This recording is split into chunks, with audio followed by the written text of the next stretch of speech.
incógnita, Carmen.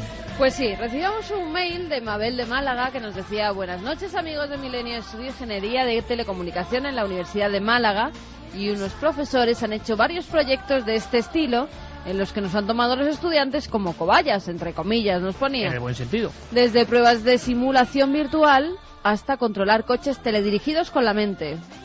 En nuestro país, ¿eh? La ciencia y la ingeniería avanzan, aunque desde fuera todo parezca arte de magia. Es que simplemente las cosas no se conocen hasta que se pueden sacar resultados concluyentes. Hay tantas cosas en estudio, ojalá que a los seres humanos no se nos quiten las ganas de seguir aprendiendo e investigando. Claro, nos pero... dice también que su voto para Drácula. Muy bien, pero para mí algo más mágico de que el pensamiento aparezca en una pantalla, científico y mágico. Más mensajes antes de viajar al desierto. Pues nos dice: buenas noches milenarios, me llamo Felipe y os escribo desde el trabajo en Montornes del Vallès, en Barcelona. Si realmente esto es verdad, en un futuro nos tendrán totalmente controlados, entonces ya no pondremos ni criticar a los jefes. Bueno, porque eso... les leerán el pensamiento. Eso siempre se hace. Eso da igual, hombre. Juan por nos cierto, dice... escribí del Vallès. ¿Ah? La semana que viene les voy a contar una historia del Vallès, una voz de las sombras de esa comarca catalana. Juan nos dice que esta noticia da un poco de miedo. Creo que hay cosas que deben quedarse para uno mismo. Su voto a caballo de Troya. O sea, mucha gente ha sentido como que tocan algo muy interno. Como La decía mayoría. Personalmente creo que nos interesa más leer los pensamientos animales que los humanos. Mi libro El lenguaje secreto de los cuentos, nos decía Silvia desde Madrid. Feliz Navidad milenarios, la vida es sueño. Dentro de nada me veo haciendo un CD recopilatorio de mis mejores sueños. También vota Gema desde Leganés por caballo de Troya. ¿Llegaremos a poder almacenar nuestros sueños, pensamientos y recuerdos en un disco duro para la eternidad? Aterrador, nos dice Artu desde Logroño. Pero fijaos, yo, de verdad, Santi, Juanje, Carmen, de verdad que alucino, yo sí que alucino con la audiencia de Milenio 3, que de nuevo gracias, como siempre, porque le dan una posibilidad a lo que cuentan los invitados, pero claro, es que esa posibilidad puede ser en el futuro. ¿Os imaginéis un pendrive con vuestros pensamientos, pero claro, que pueda ser legado a los tuyos? Esto es lo que tu padre, lo que tu abuelo, lo que tu bisabuelo pensó. Qué horrible. Hombre, no, bueno, depende de qué pensamientos sean. Hay una ¿no? aplicación más bonita. Cuando uno está enamorado, siempre se encuentra a veces con la barrera de las palabras para transmitir al ser querido lo que siente. Imagínate darle ese pendrive y decirle: toma, esto es lo que siento. Es que a lo mejor no es tan bonito como se lo quieres hacer ver a esa enamorada. A lo mejor hay algún asunto truculento y van más allá las cosas. A mí lo que me encantaría es un pendrive con lo que nos dejó sin hacer Leonardo da Vinci, Albert Einstein, Nikola Tesla y tantos genios que se llevó la humanidad, y que bueno, sus pensamientos quedaron ahí, parte de sus obras, pero sus proyectos y sus ideas se fueron con ellos. De alguna forma lo dejaron, no en pendrive, pero sí en algunas obras. Se han descubierto ahora 3 dibujos en una obra de Leonardo da Vinci. Sigue Leonardo, además por detrás de la Virgen con el niño Jesús y Santa Ana se han descubierto 3 dibujos que al parecer él había pegado. O sea que secretos, misterios y también esas obras de arte desconocidas hasta el momento se siguen encontrando. No hace falta la tecnología de hoy en día ni leer los pensamientos en algo tan frío como una pantalla, ¿no? Pero hay otra cosa. Yo estoy también de acuerdo en parte, pero también sé que hay otra cosa, que es lo inevitable. O sea, el ser humano, como decíamos, busca su propio enigma, que es saber quién es y a dónde va, y eso lo va a conducir a explorar hasta el final. Sí. Y seguramente en el año 3500, tú imagínate, tienes... No imagino, que a mí me encantaría, ¿no? Félix de la Fuente, Goya, Jesús, tanta gente, ¿no? Lo que pensaron. Pero sí imagínate hombres del 2200, 2300, científicos que pueden dejarte ese archivo. Pero también se decía que en el año 2000 los coches iban a volar, y no vuelan. Bueno, y si vuelan no lo comercializan, pero pueden volar perfectamente, muchos. Si hay una página web donde aparecen lo los que nos coches faltaba que vuelan ya, y todo esto. para pegarnos todos la leche por el aire. Manolo desde Córdoba nos dice: ¿os imagináis que con esta nueva técnica podamos conocer el pensamiento de personas en coma o de delincuentes? La verdad es que da miedo. La gente repite la palabra miedo, Santi, qué curioso, ¿eh? Ante una cosa que yo creo que es emocionante. Es que ten en cuenta que también la mente es entrar en el último santuario que exactamente, tenemos, ¿no? Es la última atalaya de la privacidad, es la fortaleza en la que vive nuestra identidad más sacrosanta, lo que nunca nadie sabrá aparte de nosotros mismos. Y de repente alguien ha aparecido con una llave o con una ganzúa. Hombre, da miedo. Fíjate como siempre el cine se adelantó. La película La Celda, donde hay una mujer que se mete en la mente del asesino este que estaba en coma para saber dónde estaba su última víctima antes de que muriera. Nos parecía ciencia ficción y ahora... Otra película, nos dice Jessy desde Las Palmas, La Fortaleza Infernal. Era una cárcel especial cuya técnica les permitía controlar los sueños de los presos. Pero tú fíjate, por ejemplo, hablando del futuro, ¿no? Yo me lo imagino en emociones, ahora escuchando esta música, cuando Picasso, por ejemplo, se pone debajo de las pinturas de Altamira y dice, aquí está todo, o otros. Tú imagínate poder transmitir lo que sentía realmente Picasso, ¿no? Sí. Debajo de esas pinturas, lo que sentía el momento de esplendor del gran genio delante de un cuadro, o lo que sentía el propio hombre prehistórico, ¿no? Ya, pero de ellos ya no se va a poder rescatar. Ellos no. Tienen que ser contemporáneos. Aunque, fíjate, porque ya la ciencia es capaz de todo. Que quede por ahí un rastro de ADN de algo, que igual también hay que hablar de eso. Muy difícil. Bueno. Fíjate, yo me sorprendo porque la verdad es que como novelistas algunos oyentes tendrían carrera. Y anda que no damos nosotros... Pues que se animen porque dicen que lo único que no está en crisis son los libros, o sea que adelante. Anda que no damos nosotros ideas que nos han escrito muchas veces para películas, cortos, Santiago Camacho, novelas... Que está cada vez más forrado. Bueno, nos dicen, poder ver los recuerdos de la gente está bien si se usa para salvar vidas.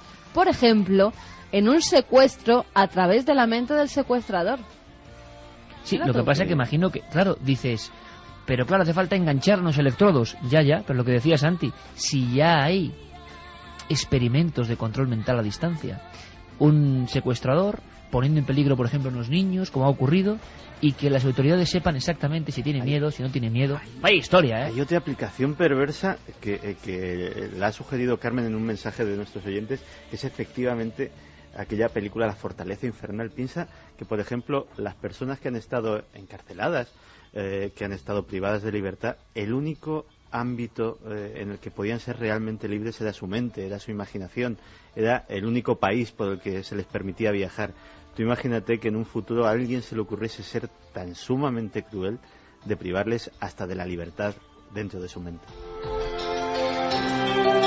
Son muchos los mensajes, muchas las reflexiones, como dice Carmen, y muy acertado, porque es que yo creo que es así. Qué imaginación, qué fabulosa y desbordante imaginación la de nuestros amigos, que plantean ideas que vuelan en el aire y son maravillosas. Pero ahora, luego seguimos, porque luego acabamos, ¿eh?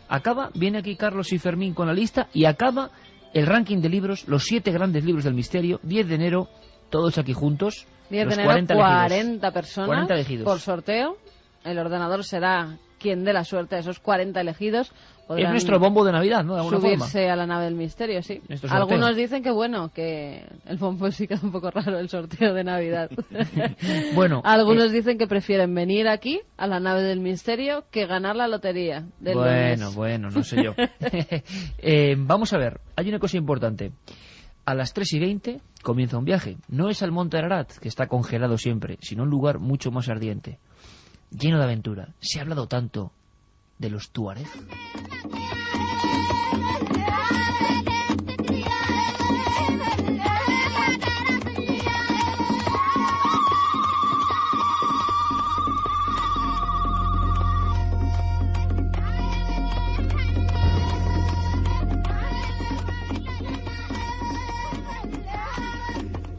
Lo que están escuchando ahora es los gritos de mujeres tuareg agitando sus lenguas al aire y llevando con esos gritos los viejos cánticos con los que sus maridos iban por el desierto sembrando el pánico.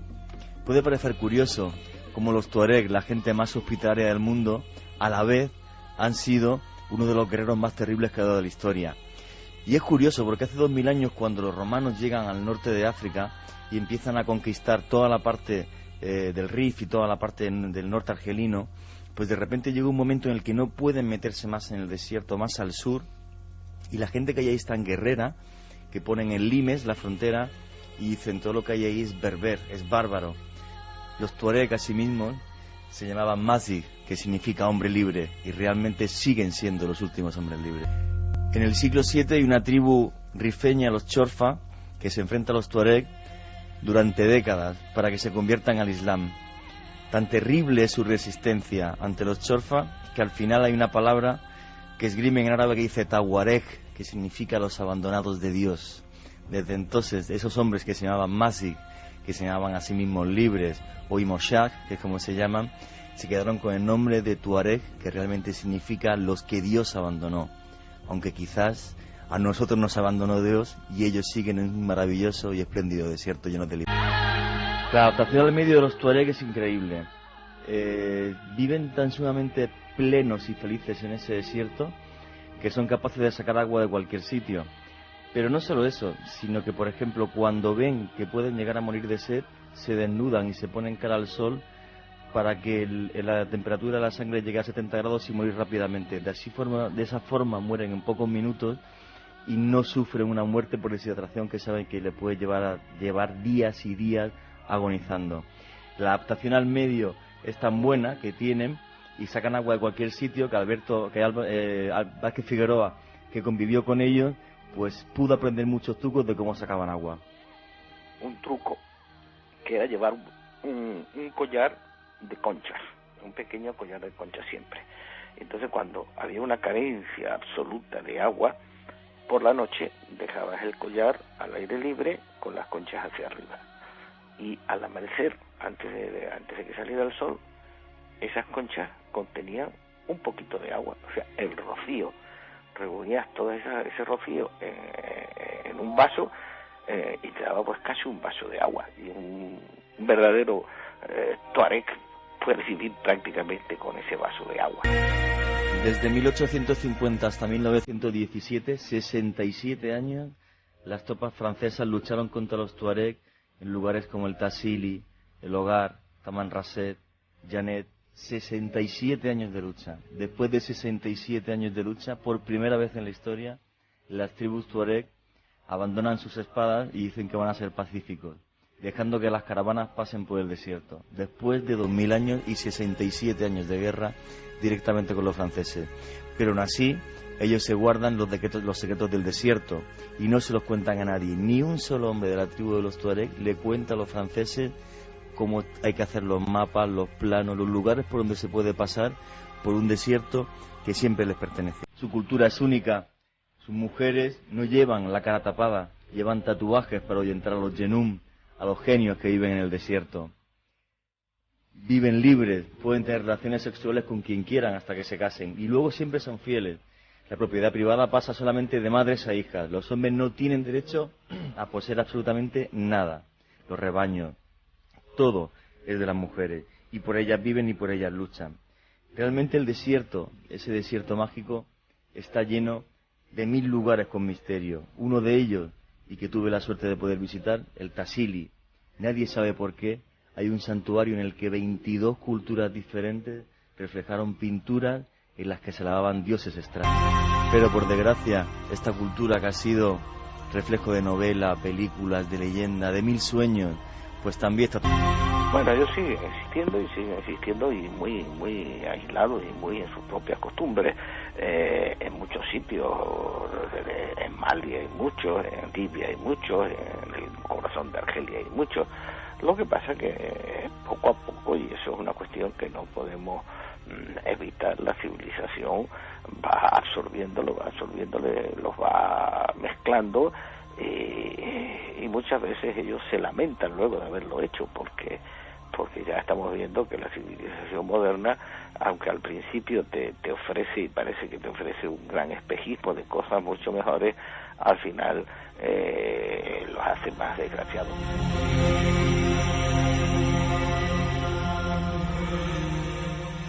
Mágicos, altivos, pintados de azul para que la piel no les transpire.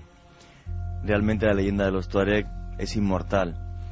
Esas pinturas que hay en el Sáhara nos muestran aquella tierra cuando era un vergel, pero ellos jamás abandonaron su tierra, aunque se convirtiera en el más terrible de los desiertos.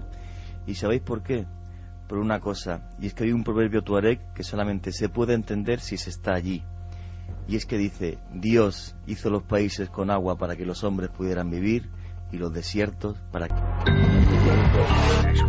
Manda un SMS al 7640. Escribe la palabra milenio, espacio y lo que nos quieras contar. Comentaristas de Milenio 3. Sabemos que siempre hay alguien al otro lado.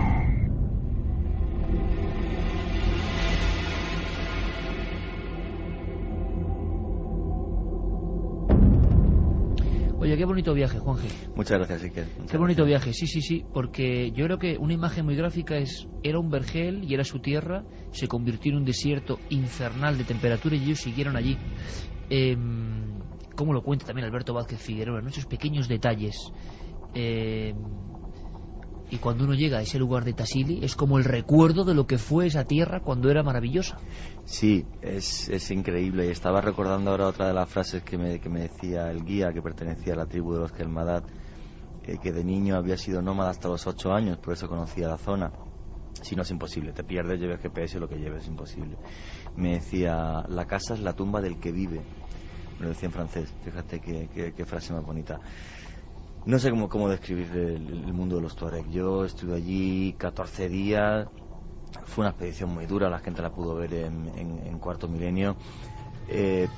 Pero bueno, cuando estás con esta gente callada, pausada, en medio de aquella increíble naturaleza, viendo por la noche un cielo de estrellas que jamás he visto en mi vida, más de 1800 metros de altura en el Tassili, rodeado por aquellas pinturas que hablaban de antiguos dioses, lo único que yo pensé es, Dios mío, hacía tiempo que no me sentía tan vivo. Era algo maravilloso. Es la misma expresión que decía nuestro primer invitado cuando subía solo hacia el Monte Ararat. Es curioso lo de sentirse muy vivo, ¿no? Una reflexión rápida antes de contarles a todos una historia sorprendente que va a estar de moda por el cine. Eso que cuentan de que la civilización pone su anzuelo, les atrapa, y Alberto Vázquez Figueroa, claro que es un hombre muy especial también, quizá es excesivo decirlo porque nunca lo sabremos, qué es mejor, ¿no?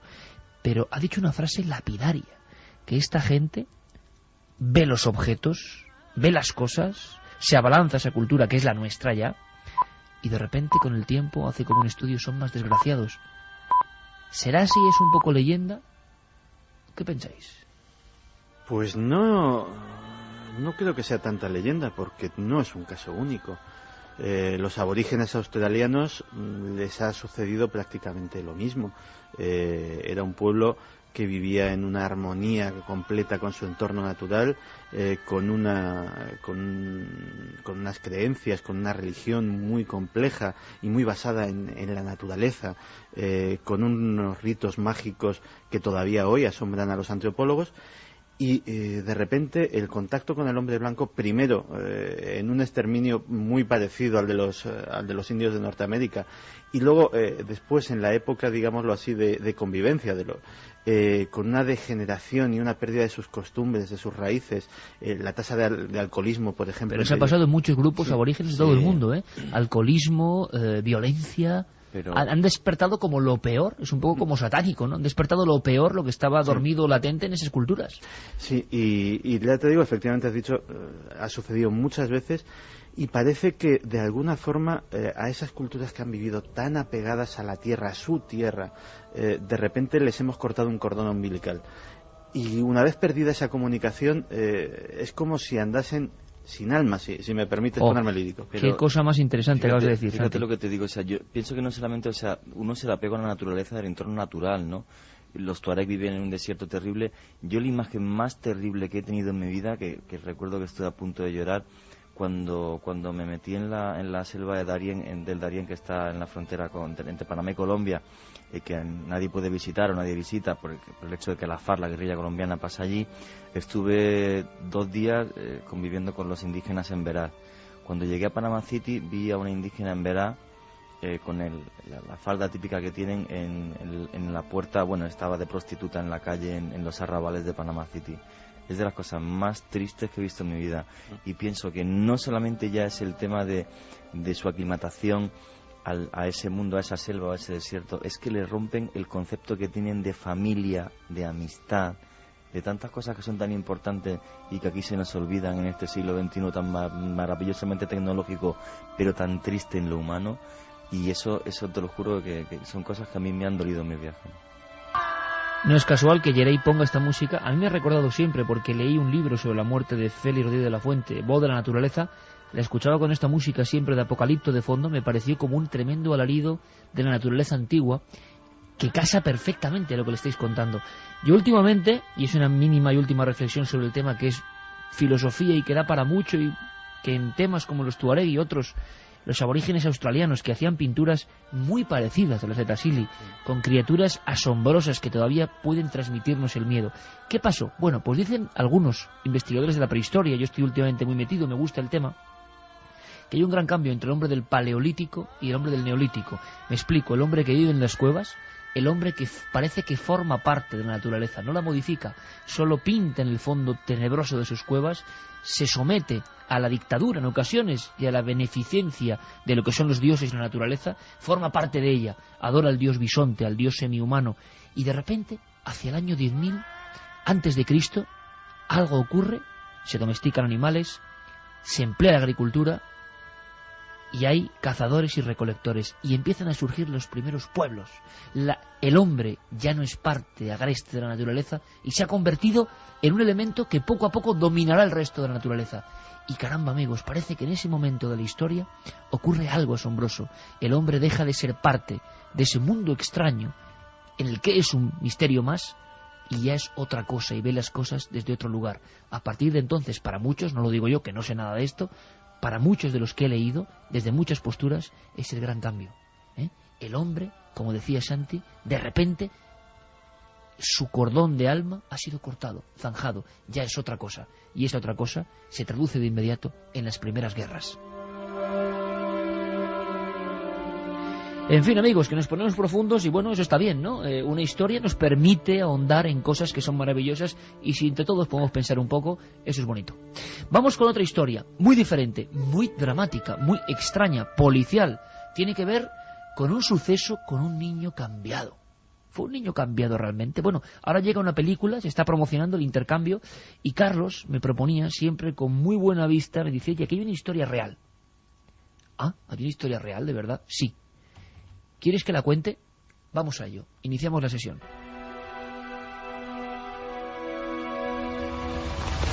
Me llamo Christine Collins. El 10 de marzo mi hijo Walter Collins, de 9 años, desapareció. Tras 5 meses de investigación, trajeron a un niño a Los Ángeles desde DeKalb, Illinois. La policía de Los Ángeles me dijo a mí y a todos ustedes que ese chico era mi hijo. Pero no era mi hijo.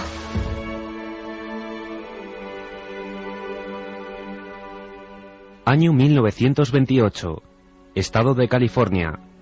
Mientras la sombra del crack económico de 1929 estaba a punto de acechar a la población estadounidense, un terrible suceso sacudía la pequeña localidad de Wineville, al sudoeste del país. Un acontecimiento que terminaría por ser conocido como los crímenes del gallinero de Wineville.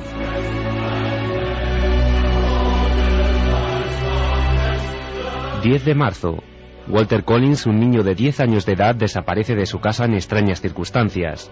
Su madre Christine, desesperada, decide denunciar el caso ante la policía de Los Ángeles y esperar a que su hijo pueda regresar lo más rápido posible al hogar familiar. Sin embargo, lo que la mujer no podía sospechar era que su calvario acababa de empezar.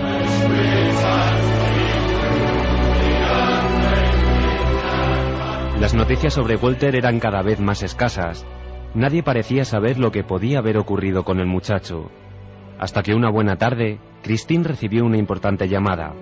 La policía había encontrado a su pequeño. Ese no es mi hijo. ¿Qué? ¿Qué está diciendo? Que no es mi hijo. Oiga, seguro que se confunde. No me confundo. Bueno, ha pasado 5 meses terribles. Ha perdido peso, ha cambiado. Reconocería a mi propio hijo. Lo que ocurre es que usted está impresionada y él ha cambiado. Arthur Hutchins, así se llamaba el joven impostor con el que los oficiales de Los Ángeles intentaron engañar a la madre de Walter. Una mentira que Christine había negado desde el principio y que le costó su encierro en un hospital psiquiátrico de la región. ¿Por qué hace esto, señora Collins? ¡Han dejado de buscar a mi hijo! ¿Por qué íbamos a esa seguir es su buscando a alguien responsabilidad? a quien ya hemos encontrado? El alcalde quiere que esto acabe. Pueden hacerlo. Deben ingresar a la presa en el pabellón de psicopatía del Hospital General del Condado. Al firmar esto certifica que la policía ha acertado enviándola aquí y les absuelve de toda responsabilidad. No lo firmaré. ¡Enfermero! ¡No! ¿Qué diablos han hecho con Christine Collins? Nunca más se volvió a saber del pequeño Walter. Durante toda su vida Christine intentó dar con el paradero de su hijo, pero no lo logró. La policía había conseguido capturar al culpable de la desaparición del muchacho, pero no con la averiguación de lo que había podido suceder con él. Los restos óseos de otros jóvenes que también habían sido secuestrados por el criminal detenido aparecieron en un rancho de gallinas que poseía en la localidad de Wineville. Sin embargo, la confirmación de la muerte de Walter nunca llegaría. He convertido en la misión de mi vida sacar a la luz todo cuanto la policía de Los Ángeles desearía que ninguno de nosotros supiera. El departamento de policía no tolera las discrepancias. Usted está en situación de ponerles en evidencia y eso no les gusta. Yo solo quiero a mi hijo. Heroísmo y coraje, dos valores que sin duda alguna definen a la perfección la historia de Christine Collins, una valiente mujer a la que tanto Clint Eastwood como Angelina Jolie en la película El Intercambio parecen no haber olvidado. Es una historia muy dura, pero sucedió, y creo que demuestra la perseverancia de una mujer en un momento muy particular de la historia.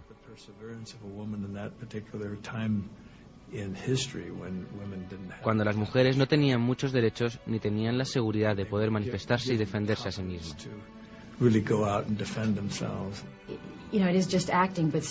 Claro que se trata tan solo de actuar, pero cuando estás en escena tienes que permitirte sentir, pensar, sufrir y ponerte en situación. Dios mío, ¿cómo sería si me pasara a mí? Una de las cosas que más me costó fue simplemente llamar por teléfono y decir que había perdido a mi hijo. Es como vivir tu peor pesadilla y no quieres que pase a tu conciencia, a tu entorno. Así que sí, es verdad que me costó aceptar el papel.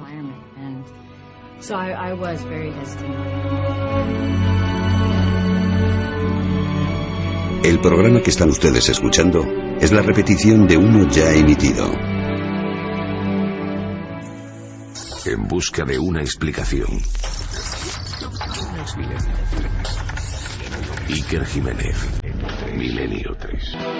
Aquella mujer al final nunca supo de su hijo, fue ingresada en un psiquiátrico, nadie sabe qué pasó con él y sobre todo qué historia más macabra, que la policía intentó endosarle un niño impostor, o sea... En fin, ¿algún comentario? Nunca mejor dicho eso... Bueno, Clint Eastwood es un hombre que se fija mucho en las historias reales. Nunca mejor dicho eso de que la historia real supera cualquier barbarie imaginada, ¿no? Hay que imaginarse, valga la redundancia, el sufrimiento de esa madre, la historia de El Intercambio. Y por cierto, no sé si utilizaba intercambiadores de cualquier tipo de fluidos, sustancias y energías, pero se ha hablado mucho de Tesla y algo pasaba en Madrid. Santi, yo quiero saber, de Tesla hemos hablado en ocasiones... Un científico un tanto extraño, estrambótico, inventor de un sinfín de cosas, se habló de un rayo de la muerte, de ser el padre de muchos de los inventos que otros se llevaron la gloria en vez de él. En fin, un tipo extraño y extraordinario. ¿Pero qué pasaba en Madrid respecto a Tesla? Pues en Madrid tenemos una magnífica exposición que se llama Nikola Tesla, el hombre que iluminó al mundo. La tenemos en la Universidad Politécnica de Madrid y ha sido hecha con colaboración de la Embajada croata en España, y allí pues podemos ver una serie de audiovisuales en los cuales se nos va a exponer sobre todo una cosa muy importante, que es la importancia de Nikola Tesla. Yo creo que no somos... Ha sido un poco marginado, ¿no? Olvidado. Para que veas si es importante y no lo sabemos, es en parte nuestro abuelo de todos los que hacemos radio, por ejemplo, porque el invento de la radio se le atribuye a Marconi. Y realmente Tesla durante muchos años, de hecho hubo un litigio legal tan importante porque él afirmaba, Tesla era un hombre que no tenía en cuenta los honores, que se olvidaba de patentar sus propios inventos, y de repente llegaba alguien y reunía los descubrimientos de Tesla y patentaba sus propios inventos. Cuando Marconi patenta la radio, una de las cosas que saltan a la luz es que para hacer su aparato de radio ha utilizado 17 patentes de Tesla. Es decir, ha juntado diferentes piezas de un rompecabezas. Ha hecho como el Lego, ¿no? O sea, ha cogido de aquí y allá. Efectivamente. Entonces, la enemistad llega a tal punto que, por ejemplo, en 1912 a Nikola Tesla le dan el premio Nobel y Nikola Tesla dice que no va a recogerlo ni lo quiere hasta que no le quiten a Marconi el suyo.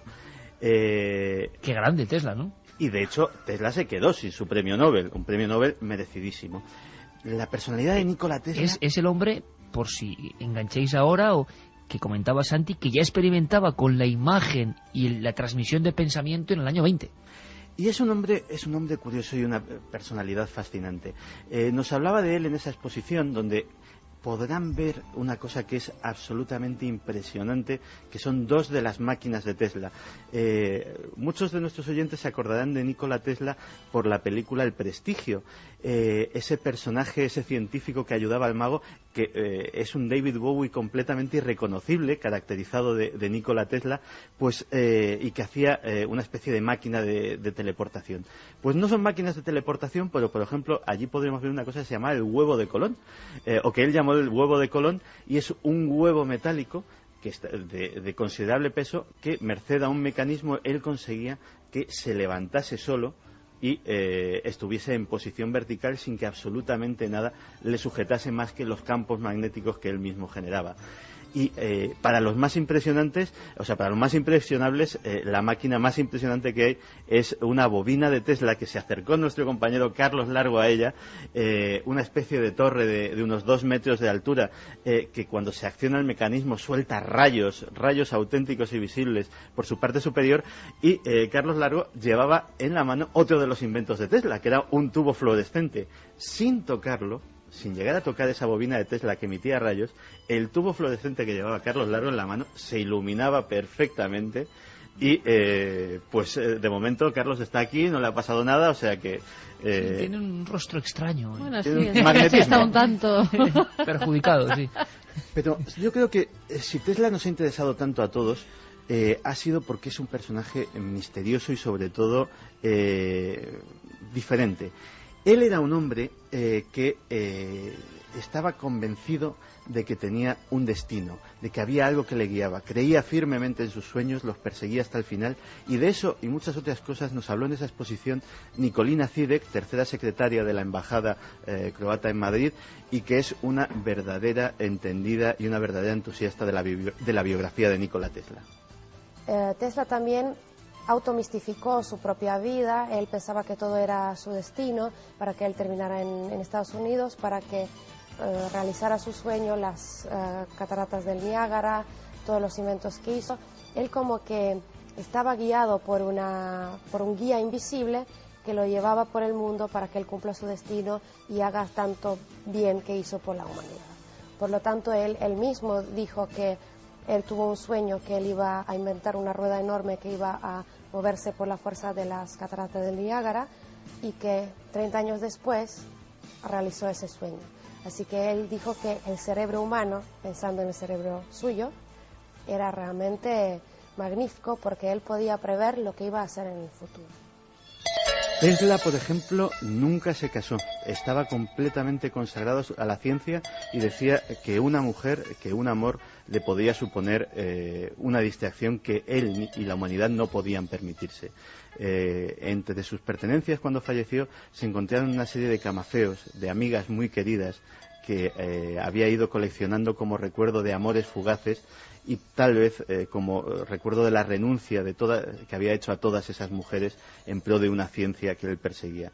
Nos hablaba Nikolina Zidek de que él había viajado a las cataratas del Niágara. Siendo joven, había visto un grabado en su pueblo de las cataratas y dijo: ¡qué potencial más tremendo! ¡Cuánta energía desaprovechada! Yo iré ahí y utilizaré esa energía. 30 años después, Nikola Tesla, empleado en los laboratorios de Edison, va a las cataratas del Niágara y crea la primera central eléctrica. Una central eléctrica que aprovechaba esa potencia para generar electricidad para todo un pueblo. Esa central eléctrica todavía funciona. El gran invento de Nikola Tesla, y del que todos nos tenemos que acordar, es cada vez que enchufemos algo, a un enchufe cualquiera, cada vez que prendamos el botón de la luz, cada vez que conectemos cualquier aparato, porque la corriente alterna, la que recibimos y la que nos ilumina, la que hace funcionar nuestros aparatos, es el gran invento de Tesla. Un invento que le enemistó con el que en principio había sido uno de sus protectores, el gran Thomas Alva Edison.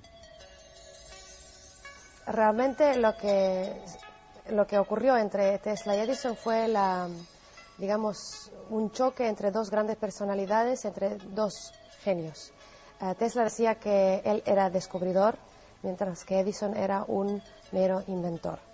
Tesla decía también que Edison tenía un grupo de personas que trabajaban por él y que también él hacía varias pruebas, varios intentos hasta que llegaba a una conclusión, a un invento, mientras que Tesla concebía la idea en su cabeza, es como que primero la pensaba, después la construía en su cabeza, hacía pruebas, intentos y fallos en la misma cabeza y después cuando llegó al producto final recién lo ponía sobre el papel.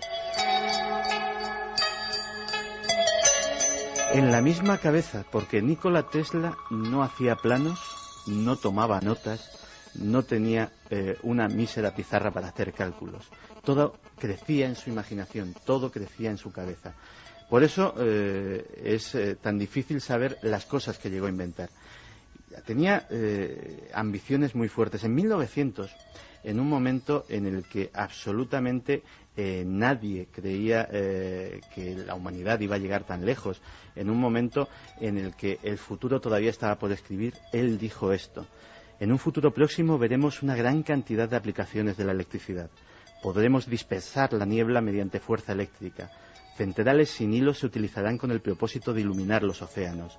Se conseguirá la transmisión de imágenes, la transmisión de inteligencia, la transmisión de energía sin hilos. Otra valiosa novedad será una máquina de escribir operada mediante la voz humana. Tendremos eliminadores de humo, absorbedores de polvo, esterilizadores de agua, de aire, de alimentos, hasta de ropa. Se convertirá en imposible contraer enfermedades por gérmenes y la gente del campo irá a las ciudades para permanecer allí. La transmisión de energía sin hilos, producida por generadores ambientalmente compatibles, para que el hombre pueda solucionar todos los problemas de la existencia material. La distancia, que es el impedimento principal del progreso de la humanidad, será completamente superada en palabra y en acción. La humanidad estará unida y las guerras serán imposibles. La paz reinará en todo el planeta. Ese era el gran propósito que tenía Nikola Tesla en la mente.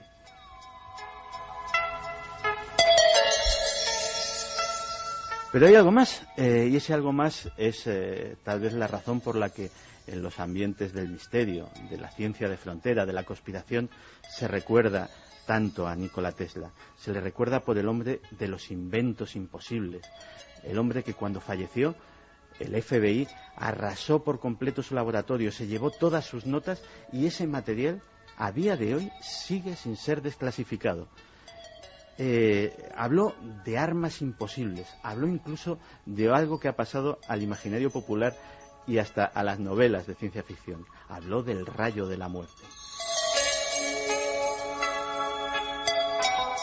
Lo de los rayos de muerte o rayos asesinos todavía no sabemos en qué consta, porque él dijo que inventó unos rayos asesinos que podían derribar un avión. Entonces, cuando Tesla se murió, CIA confiscó esos documentos, esos archivos, para ver si podía usarlo o digamos, prevenir que se use, porque realmente estamos en plena Segunda Guerra Mundial. Entonces, hay cosas de las que todavía no sabemos qué es lo que Tesla inventó y qué es lo que se puede realizar. Hay algunas cosas que recién ahora pueden entrar en práctica de las cosas que inventó Tesla. Y también hay cosas que todavía no entraron en práctica, no se realizaron, porque son tan lejanas que todavía ni siquiera se pueden concebir cómo hacerlo y cómo aplicarlo. Y como Tesla murió, nunca vamos a saber, o vamos a saber en unos 50 o 100. En 1893 fue capaz de diseñar un sistema para mandar energía sin hilos, electricidad sin hilos. Para ello construyó una antena de más de 30 metros de altura conocida como la Torre Vandercliff. Desgraciadamente, en un momento en el que la economía de otro de sus protectores, Westinghouse, no iba bien, el proyecto se tuvo que anular. Su propósito era dar electricidad gratuita a todo el planeta, una electricidad que se recibiera como las ondas que están recibiendo ahora mismo nuestros oyentes, por un receptor, sin hilos, sin cables, en cualquier sitio, para todos. Es posible que esa sea una de las patentes que se guardan en esos archivos secretos y que todavía no ha sido desclasificada. También es posible que haya otras más siniestras. Otro de sus inventos fue el llamado oscilador vibracional mecánico. Con este aparato llegó a provocar un pequeño terremoto en un laboratorio de Manhattan. ¿Quién sabe? Nikola Tesla estaba muy adelantado a su tiempo. A lo mejor aquella imagen del científico que hacía un teleportador en pleno siglo XIX, en aquella película del Prestigio, y que ahora nos puede parecer fantasiosa, hasta ridícula, a lo mejor no estaba tan alejada de la realidad. Pues vamos con esos últimos mensajes. Primero con los ganadores, Iker, de Por fin acabamos los libros. Por fin, ¿no? Sí, los ganadores, iba a decir, de estos de tres los libros libros del sorteo. De esta noche. Que uno es Manolo de Córdoba, que nos dice: ¿os imagináis que con esta nueva técnica podamos conocer el pensamiento de personas en coma o de delincuentes? Da miedo. Otro de ellos es para María López, que nos decía: desgraciadamente, en unos tiempos excesivamente machistas, hubo grandes mujeres escritoras que tuvieron que firmar sus obras como hombres para poder triunfar en la literatura. Y el último de ellos es para Félix, desde Fuenlabrada, que nos decía que el arca ha sido objeto de deseo y no es la primera historia de su existencia. Mi voto por La noche del miedo. Pues esos 3 libros van para estos 3 ganadores. Y vamos a dar, Iker, esa lista como ha quedado de los 7 libros del misterio. Bueno, chicos, 3:56, por fin, después de un par de meses o más de votaciones, el público soberano de Milenio 3 ha elegido que estos son los 7 libros del misterio, y de aquí, en el futuro, se podría extraer algún aprendizaje. 7º lugar, y lo siento porque es mío, Misterios de la Iglesia. 6º. ¿Por qué lo vas a sentir? Oye, los míos no están ni en el 7º, no lo sientas. Por empezar por el mío, porque no queda bien. 6º, Drácula. 5, El paraíso maldito. 4, El retorno de los brujos. 3, Dioses, tumbas y sabios. 2, La noche del miedo, Iker. Y como vencedor, ha estado en cabeza todo el tiempo, Caballo de Troya, de JJ Benítez. Así que estos son los resultados. Intuíamos la fuerza tremenda, la más cercana a nosotros de un libro fenómeno, en el sentido de fenómeno social, fue Caballo de Troya. Yo siempre me acuerdo que dice el librero y ahora editor, iba a decir Sebastián Vázquez, me decía que la gente en su librería en Madrid, Arcana, muy famosa, entraba la gente diciendo: pero como el que tiene síndrome de abstinencia, ha salido ya el Caballo de Troya, bueno, pues algo tiene y merecido homenaje. El libro del misterio, hay 7, pero el libro del misterio de nuestros amigos. El 10 de enero, próximo 10 de enero, estaremos aquí. Y la idea es que nos contéis cosas, que os contemos cosas, que preguntéis lo que queráis a gente del equipo. Puede ser una noche especial. El sábado que viene iremos dando los nombres, ¿verdad?, de esos ganadores, de esas personas que estarán aquí en la nave del misterio ese día 10. Vamos a hacer una fiesta para empezar el año, para celebrar tu cumpleaños. Venga. Porque la nave ha superado... ya no será, porque será 11, ¿no? Realmente, a la 1 de la noche, pero bueno. Da igual. Porque la nave ha superado sus datos de expectativa de audiencias, porque nos seguís apoyando estando el sábado, por tantas cosas. Es verdad. Además, fíjate que coincide en un momento importante, lo dijimos, ese récord nuestro en la franja horaria. Y, por supuesto, las 8 temporadas de liderazgo absoluto, pero ya cuando uno ve los datos con detalles, espectacular. Así que muchísimas gracias, y así estaremos, y aquí estaremos todo el equipo a vuestra disposición, y para pasar una noche distinta, para que veáis esto por dentro, aunque siempre decimos que la radio es para escucharla por fuera, pero bueno, es una fiesta. Santi, como siempre, mañana nos vemos en Cuarto Milenio, que hay mucha emoción. Gracias, como siempre. Gracias a ti. Juanje, mañana nos vemos con lobos, hombres y historias de ambos. Efectivamente, un abrazo, Iker. Gracias, Juanje. Gracias, Fermín, Carlos Largo, Jeremy Martínez, como no, que ha estado magistral con las músicas esta noche.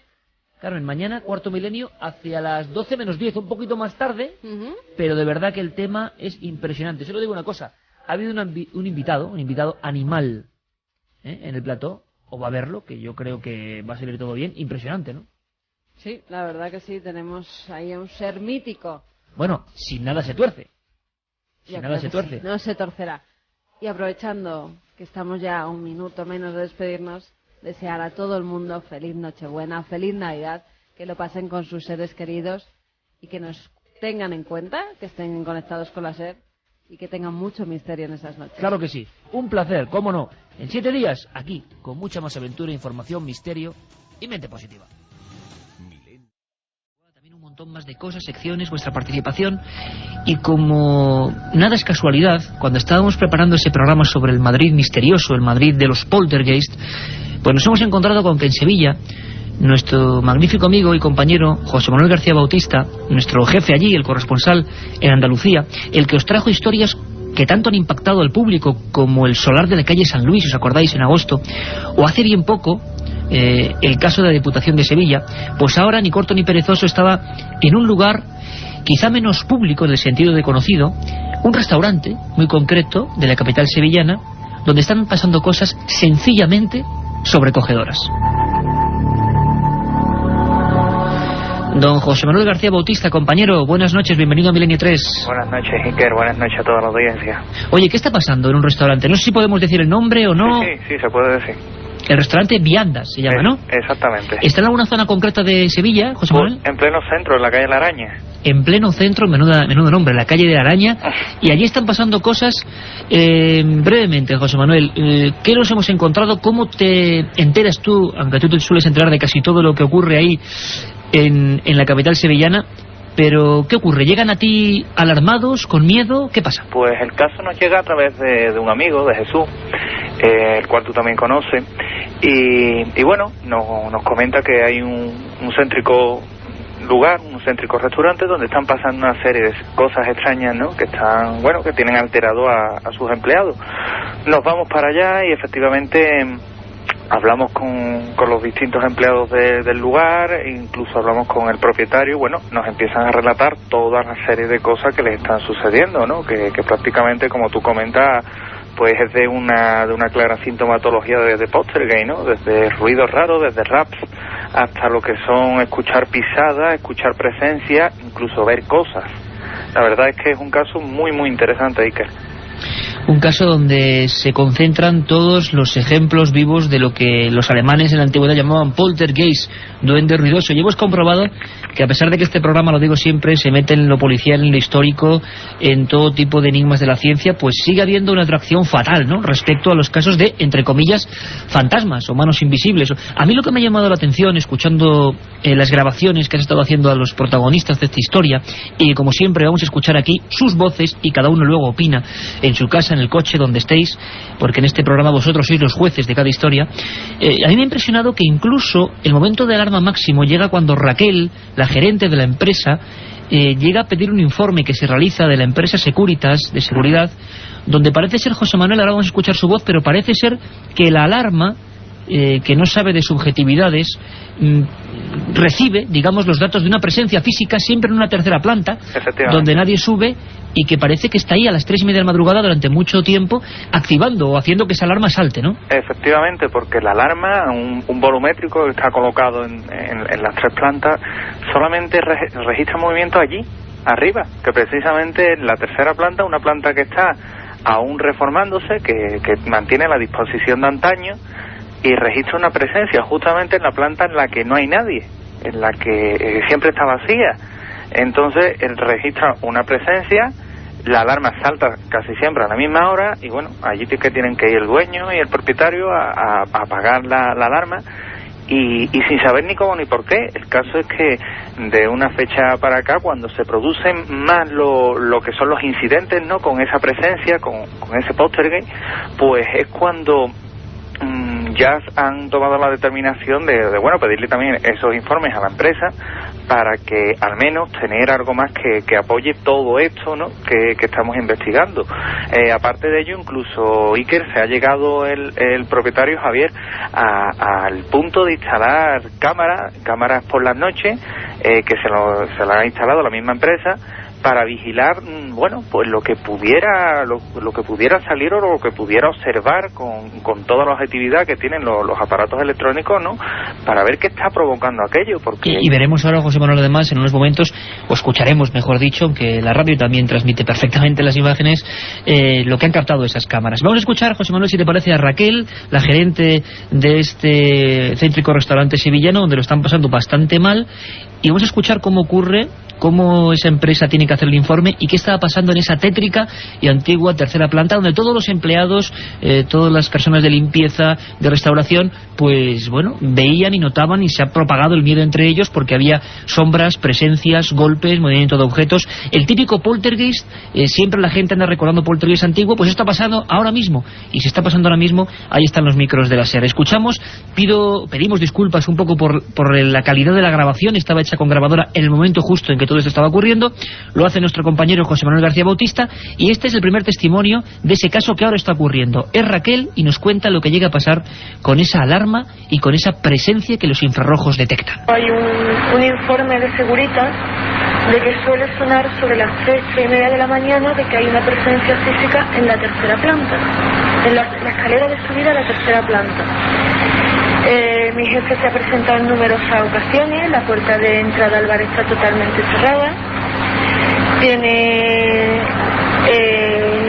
lo que es un dispositivo de infrarrojos con un volumétrico, y entonces lo que es curioso que ves en la tercera planta que hay una presencia física cuando desde que está en la planta baja del bar hasta subir a la tercera planta tienes que pasar por 2 o 3 volumétricos más y sigue dando presencia física en esa zona. Se cierra arriba, se cierra todo todas las noches, incluso la tercera planta no se abre nada porque no se sube. Que se cambien arriba, habrá 2 compañeros que se atrevan a cambiarse, también porque ya están influidos el resto por el miedo. La otra realidad. Milenio 3 en la cadena SER.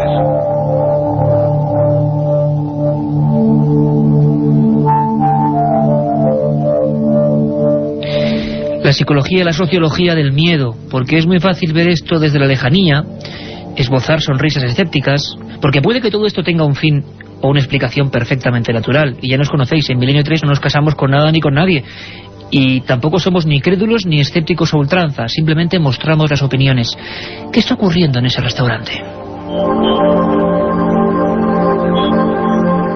Escuchábamos a Raquel y José Manuel García Bautista desde Sevilla, otros empleados incluso que han llegado a ver sombras y caras siempre en ese lugar, donde parece ser que había ecos de una tragedia antigua, como es normal, ¿no?, que sea en el centro de Sevilla, donde tantas cosas han pasado a lo largo de la historia. Efectivamente, Iker, porque todo esto viene salpicado de una tragedia que ocurrió en aquella zona, que es casco histórico sevillano, pero una tragedia reciente, ¿no? Se cree que el fantasma, porque le damos nombres y apellidos, bueno, pues era del antiguo propietario que se ahorcó en el lugar. Entonces, eso está constatado policialmente, ¿no? Alguien que además me parece de la esfera militar, ¿no? Sí. Sí. Además, vamos, está totalmente identificado y la verdad es que se cree que es el habitante, ¿no? El habitante extraño que tiene este restaurante. A partir de ahí, de 2 años para acá, que es cuando, bueno, el actual propietario tiene el restaurante, pues es cuando se provocan toda esta serie de incidentes, ¿no? Los empleados del lugar, ¿no?, del restaurante, pues siguen con la intranquilidad, y de hecho, aunque muchos no se han dejado llevar por estas historias, ¿no?, que contaban los otros empleados, otras gentes que han ido pasando por allí, sí es cierto que, bueno, cuando lo han constatado en sus propias carnes lo que sucede, pues ya deja de haber subjetividades y deja de haber, digamos, esa psicología del miedo para pasar a comprobar que efectivamente el poltergeist, el fantasma de las viandas, es toda una realidad. Y que está ocurriendo y que mucha gente ha entrado en estados casi de pánico. Es el ejemplo de este siguiente testigo, esta empleada de la empresa del restaurante, que directamente, es que esto ya nos parece hasta un poco fuerte contarlo ahora, menos mal que no estamos en la madrugada. Ella está en la sala donde los empleados, los trabajadores se cambian, y lo que observa siempre, según sus palabras, es alguien, donde no hay nadie, por supuesto, en el espejo. Escuchamos el documento. Pues que fui a cambiarme arriba a la tercera planta, y donde nos cambiamos las mujeres pues hay un espejo colgado. Entonces yo me estaba abrochando el zapato, apoyando una silla, y cuando miré para el espejo pues me pareció ver una sombra, vi una sombra y hubo un cambio de temperatura muy brusco. Escuchando imágenes. Cambios bruscos en la temperatura al tiempo que algo aparece. Esto nos lo indica las Biblias antiguas de estos fenómenos, de personas como Harry Price, de los primeros investigadores que casi como detectives de lo insólito indagaban en estos asuntos. Siempre se dijo algo que yo nunca acabo de entender, pero la tradición, la leyenda, entre comillas las pruebas, indican que cuando algo de esto ocurre en un lugar cerrado, dicen, incluso los primeros investigadores decían que el material esencial de su maletín de trabajo era el termómetro, las temperaturas bajan, no suben como ahora en toda España, sino que bajan radicalmente. Incluso, y no podía faltar en un fenómeno de este tipo, en un lugar antiguo, con una muerte trágica anterior, hay otra especie de efectos especiales, se puede decir así, que siempre acompañan este tipo de fenómenos. Y mañana, lo repito, con comisarios de policía, con policías que han intervenido dejando parte de estos hechos, vamos a ver cómo esto ocurre también en Madrid. Esto es un adelanto también para que comprobemos cómo ni siquiera la capital de España, con tanta infraestructura y tanta gente enloquecida de un lado a otro, se salva de esta otra cara de las cosas. Sebastián es otro empleado, uno de los camareros, que estaba colocando, creo que para un evento especial, para una boda, sin nadie más en el lugar, los cubiertos, la disposición concreta de cada enser. Y esto, que parece increíble, nos ha llegado por varias vías y en varios casos distintos. Iba por una cosa y de repente toda la mesa cambiada. Copas boca arriba, boca abajo, cuchillos y tenedores en diferentes sitios, incluso haciendo dibujo. Esto ha ocurrido ahora mismo en Sevilla y así nos lo contaba, o se lo contaba nuestro compañero José Manuel. Sebastián. Estando una tarde aquí haciendo la guardia, como se suele decir, estaba en la primera planta preparando una mesa, como esta que está viendo, ¿no? Y bueno, iba poniendo los cubiertos, el tenedor a la izquierda, el cuchillo a la derecha, y bajé para ver si falta plato, y cuando subí, pues había más o menos 4 filas de cubiertos al revés. José Manuel, son tan rotundos los fenómenos y tan convencida la gente que está ahí, que además no buscaba ningún tipo de publicidad. Ha sido tu labor la que ha hecho que, y con mucho esfuerzo, que hablen, que declaren para Milenio 3. Ha llegado hasta tal punto, como digo, que se han instalado cámaras, ¿no?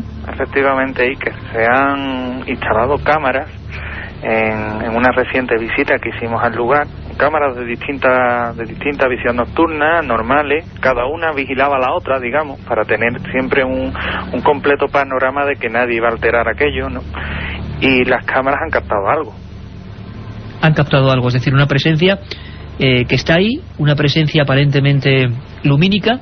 Exactamente. Y en un caso único además donde los investigadores y los propios implicados ya, es lógico pensarlo, inquietos por esa especie de ladrón invisible que está manejando las alarmas, que está moviendo objetos, que está apareciéndose, pues qué forma puede haber de plasmarlo o de cazarlo. Escuchadme atentamente, porque hacía mucho tiempo que no se intentaba atrapar un poltergeist de esta forma, y está pasando ahora mismo, lo repito. Jesús es uno de los hombres que, estando allí, pues dispuso varias cámaras. Una de ellas nos lo va a explicar con visión nocturna, y algo apareció en esos fragmentos de película. Vamos a escucharle. Se pusieron una de las cámaras, una Sony Handicap de visión nocturna, debajo del volumétrico que detectaba la alarma que normalmente solía fallar, y en las cintas, una vez visionadas, hemos encontrado unas pequeñas especies de bolas, por llamarle de alguna manera, unas esferas, que se observan en el infrarrojo como de un color verdoso, que salen en sentido transversal a la imagen, duran muy pequeño tiempo, son visibles varias de ellas. La primera, pues prácticamente se obtiene a los 5 minutos de empezar a grabar. Detrás nuestra se ve una pequeña esferita que casi nos viene siguiendo, sale del campo de visión de la cámara. Poquito antes de llegar nosotros, esa misma esfera o otra o algo similar se esconde en dirección contraria a la que había salido antes.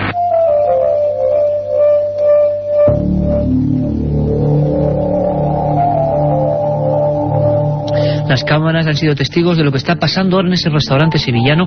Esperamos desde aquí, desde luego, que no haya complicaciones para los dueños de este lugar, que la gente, por favor, no acuda causando molestias, porque eso es un oficio como otro cualquiera, un restaurante, tienen que seguir su vida cotidiana. Pero nosotros, como periodistas, pues hemos intentado meter los micros, que ya decimos que procuran, a veces logramos y a veces no, estar donde nadie llega en estos temas, y registrando cosas como estas. Las cámaras han enfocado una especie de esferas, también de sombras. José Manuel, tú, de esas noches de experimentación, de capturar al intruso, estás allí, ¿no? Sí. Y además, Iker, también te tengo que decir que tanto Rafael Cabello como yo, como el propio Jesús, pues bueno, cuando subíamos, porque sentimos algo arriba, se apagó una luz, subiendo para arriba fuimos testigos de cómo arriba, en la planta tercera, se ven sombras. La llegasteis a ver vosotros perfectamente. Sí, perfectamente, además. Y sé además, y tengo que decirlo, tanto Rafael Cabello como de José Manuel García Bautista, de tu absoluta asepsia como buen corresponsal para estos temas, que nunca entre nosotros diríamos algo más, al revés, tenemos mucha más prudencia en estos casos, precisamente para no dejarnos llevar, porque nos debemos a nuestros oyentes. José Manuel, ¿estaban allí aquellas sombras? Estaban allí, que fue lo que claro, nos impulsó, y he de confesar que con cierta dosis de miedo, ¿no? Te plantea, ¿me voy para abajo o sigo para arriba? ¿Qué siente? Mira, mucha gente, estoy seguro, y vuelvo a emplazar a que la gente nos escribe en milenio3@cadenaser.com. Mucha gente, José Manuel, estoy seguro que miles de personas ahora mismo te preguntarían a ti, porque es muy pocas veces cuando el investigador se encuentra con esto. ¿Qué se siente? Miedo, por lo menos yo. Lo que pasa es que es mayor la curiosidad que particularmente yo tenía que el miedo que se siente, ¿no? Tú vas por una escalera subiendo lentamente, escalón tras escalón, y bueno, estás viendo cómo hay una especie de forma que se cruza por arriba. Entonces llega un momento en el que, claro, eso unido a los raps que se están escuchando, te plantea lo que comentaba antes, en décimas de segundo, ¿qué hago? ¿Me voy para abajo disparado o sigo? Y veo que puede ser. En nuestro caso, pues tanto Rafael Cabello como yo seguimos para arriba, se nos ve aparecer en las cámaras, y justamente mientras que estamos comprobando aquello y salimos ya de plano, ¿no?, se ve de nuevo surgir una especie de esfera luminosa del tamaño de una pelota de tenis que sale de la habitación número 4, dobla el pasillo y sale escaleras abajo. Claro, esto aparentemente, aquí viene otro dato curioso que te puedo adelantar casi en primicia, esto captado por una cámara, pero es que cuando hemos visto la cinta de la segunda cámara también lo registra, con lo cual tenemos el mismo dato grabado por dos cámaras.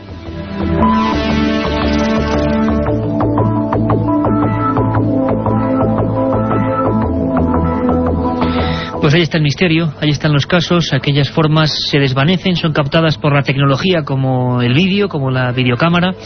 Está ocurriendo ahora, esto es solo un primer adelanto, la investigación, porque José Manuel García o Rafa Cabello son por supuesto investigadores, además de contadores de estas cosas, y están involucrados a tope, y nos permiten de vez en cuando entrar en lo que es la vida de un auténtico investigador de estos fenómenos, sin creencias, sin mesianismos, sin opiniones a priori, y saber qué ocurre. Seguiremos informando, compañero, un gran trabajo, y a ver qué ocurre, y sobre todo un abrazo fuerte y tranquilidad y calma a los compañeros de ese restaurante en el pleno centro de Sevilla. Muchas gracias, Iker.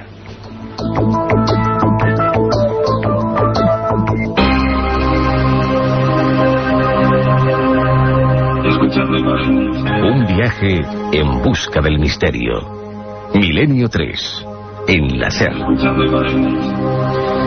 Hemos pasado la frontera de las 10:30, siempre os prometemos emociones fuertes, sean del campo que sean, a veces, como digo, navegando por los océanos, vamos a volver a hacerlo hoy con los calamares gigantes, a veces metiéndonos en el mundo policial, todavía suenan ecos, ha habido gente que le ha encantado y que le ha molestado también a nivel político el programa que hicimos sobre Ciudad Juárez, las 300 muertas del desierto. Bueno, pues este programa, por favor, no lo encasillen, este programa simplemente explora. Carmen, impactante, ¿verdad? Espeluznante lo que nos contaba nuestro amigo José Manuel García Bautista. La verdad es que muchas veces el investigador, y nos lo preguntan muchas veces, qué bien os lo pasáis cuando lleváis a cabo estos temas, cuando investigáis. No siempre se pasa bien, a veces las investigaciones son muy duras, y un abrazo muy grande para la gente de ese restaurante que lo debe estar pasando realmente mal. Y ahora, si os parece, para cambiar de tercio, como diría Manolo Molés rápidamente, en una larga cambiada, vamos a abrir ese archivo de los herejes, la galería de condenados, esas personas que, bueno, nos podéis solicitar, preguntar, plantear. milenio3@cadenaser.com, porque queremos saber a vosotros, a la audiencia, que sabéis que cada vez somos más, lo sabemos y lo comprobamos con vuestro cariño, ¿qué personajes os inquietan? ¿Qué personajes del hoy o del ayer os han llamado la atención, de cualquier campo? La ciencia, la investigación. En este caso vamos a ir de nuevo a esa especie de magia que se provocó a final del 19, que era la electricidad. Y es que yo os lo digo sinceramente, yo, Iker Jiménez, soy un completo ignorante. Yo oigo la radio y no sé por qué salen las palabras de ahí. Veo la televisión y me parece que, desgraciadamente, nos manejamos con botones y no somos conscientes de esa magia, de que nos sigue la imagen y el sonido, que yo ahora mismo, que nosotros os lleguemos a todos los hogares de España. Esa es la magia de la tecnología y se la debemos a hombres que fueron pioneros, se la debemos a auténticos aventureros, algunos pagaron con su vida. Hablábamos de Giordano Bruno, quemado por la Inquisición por, reivindicar la libertad de pensamiento. Hablamos de otro olvidado, Andrew Cross, al que, quien tuvo la desgracia de descubrir un ácaro y pensaron que se entrometió con Dios, y ese fue su gran error. Hablamos en definitiva de misteriosos personajes, y hay uno en el ámbito de la ciencia que, curiosamente, fijaros, tengo una nota aquí, en 1943, después de su muerte, la Corte Suprema de Estados Unidos falló a favor de un hombre de origen serbio que provocó mucho tumulto en la época, llamado Nikola Tesla. Decían que algunas de las patentes, como por ejemplo los transmisores de energía eléctrica, la bombilla, la radio, ni más ni menos, pertenecían a Nikola Tesla, en contra de Marconi, que la registró después que él. Es decir, hay un personaje, dicen, que hizo 700 inventos, que se adelantó a todos y que sin embargo murió de forma extraña. Era un hombre que atacaba la ciencia, que no aceptaba normas. Era un hombre llamado Nikola Tesla, que hizo un invento que dicen que podía ser la gran arma de la historia, aunque él era un pacifista, curiosamente, el rayo de la muerte. ¿Queréis conocer la historia de este serbio misterioso? Vamos allá.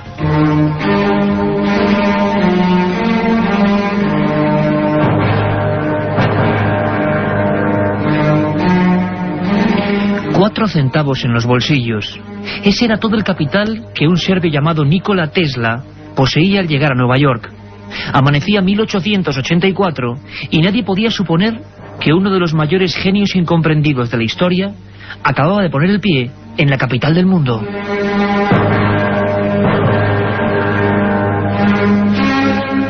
El laboratorio del célebre Thomas Alva Edison acogió al joven electrónico con los brazos abiertos. Sus cálculos, sus proyectos, sus demostraciones eran algo tan asombroso que pronto le hicieron ganarse muchos enemigos. El primero, el propio Edison, que consideraba la electricidad como un medio generador de negocio y de dinero. Y es que el extraño Nikola Tesla era un utópico. Creía que el poder de esa maravilla mágica llamada electricidad podía servirse a la humanidad a coste cero, por medio de sencillos sistemas que él había ideado.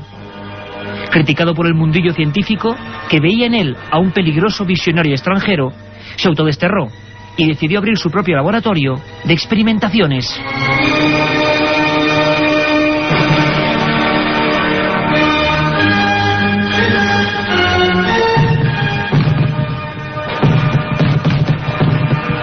Extrañas bolas de fuego, accidentes, chispas azuladas que ascendían hacia los cielos, cráteres en mitad del terreno. Las quejas y denuncias se acumularon por parte de los vecinos, asustados al presenciar algunos de los experimentos en los que parecían desatarse energías desconocidas para el común de los mortales. El primer radar, la radio, la torreta eléctrica, la bobina de corriente o el sistema primitivo de la televisión.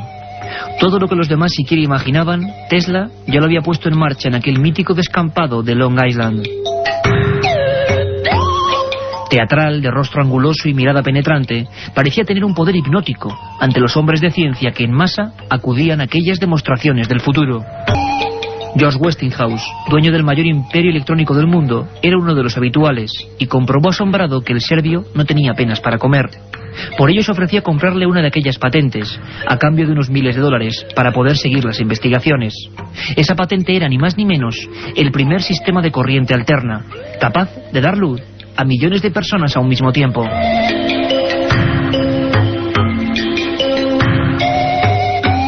Los periódicos norteamericanos, asombrados, informaban de cómo en 1898, ante miles de personas, Tesla mostraba el funcionamiento de un barco tripulado por control remoto, cuyo mando reconocía órdenes de voz.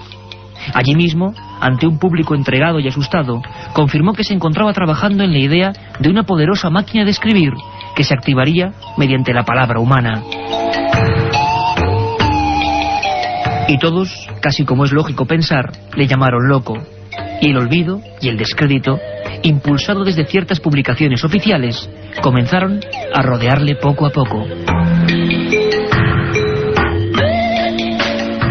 En 1912, después de inventar el sistema de los primitivos sonar marítimos, que fueron cedidos gratis a los ingleses durante la guerra, acusó públicamente a la ciencia de no velar por el bien de la humanidad y de solo buscar el dinero fácil. Poco después, y para predicar con su discurso, renunciaba, provocando un gran escándalo, a su candidatura al premio Nobel.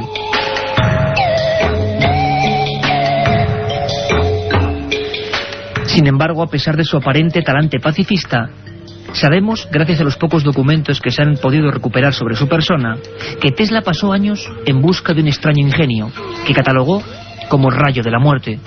Un haz lumínico capaz, según él, de provocar explosiones gigantescas a distancia, y que iba a poner en marcha en una fecha concreta, el 30 de junio de 1908.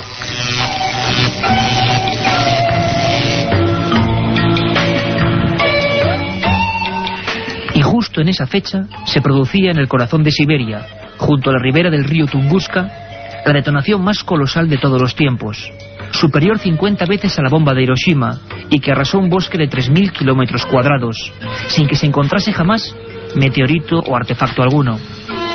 ¿Acaso fue el rayo de la muerte de Nikola Tesla?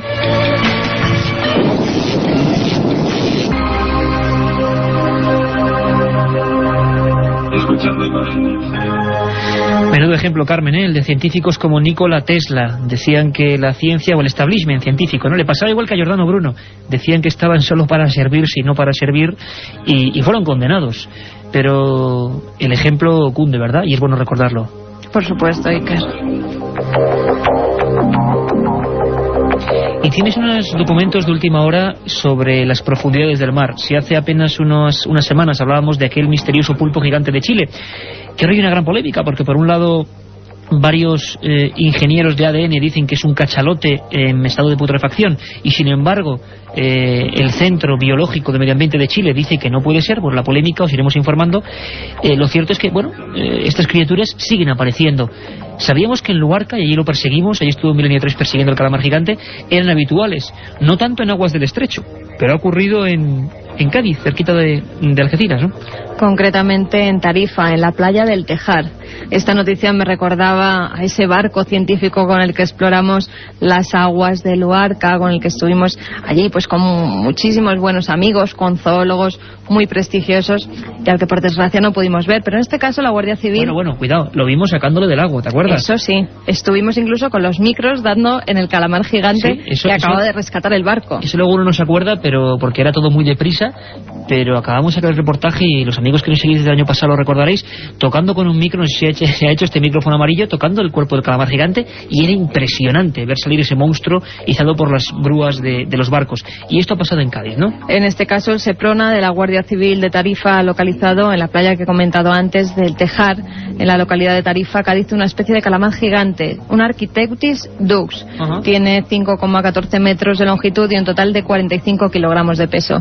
Nos lo cuenta todo nuestra compañera Belén Vivanco desde Radio Algeciras. En la playa tarifeña del Tejar, el Seprona de la Guardia Civil ha encontrado un calamar gigante de 5,14 metros de longitud y 45 kilos. Es el primero de estas características del que se tiene conocimiento en 23 años en aguas del estrecho. Tras recoger muestra de su tejido, ventosas, pico y estómago, esta hembra inmadura de calamar gigante ha sido congelada para trasladarla al Centro Oceanográfico de Málaga. Allí será estudiado y pasará a formar parte de su colección de organismos marinos. Es el tercer ejemplar del que se tiene constancia en el mar Mediterráneo.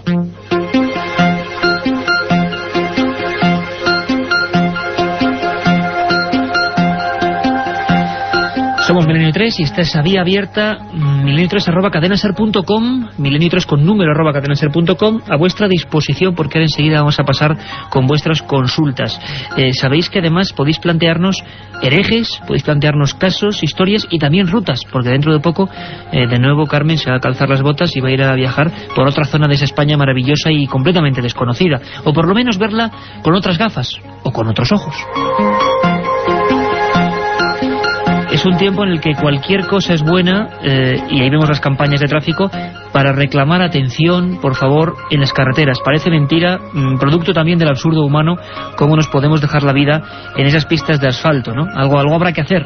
Tendrá que salir un científico para inventar alguna otra cosa, esperemos, porque la sangría es terrible. Y solo hace falta una cosa, o por lo menos ayuda, precaución, atención, por mucho que estéis escuchando Milenio 3, por favor, ojo al volante.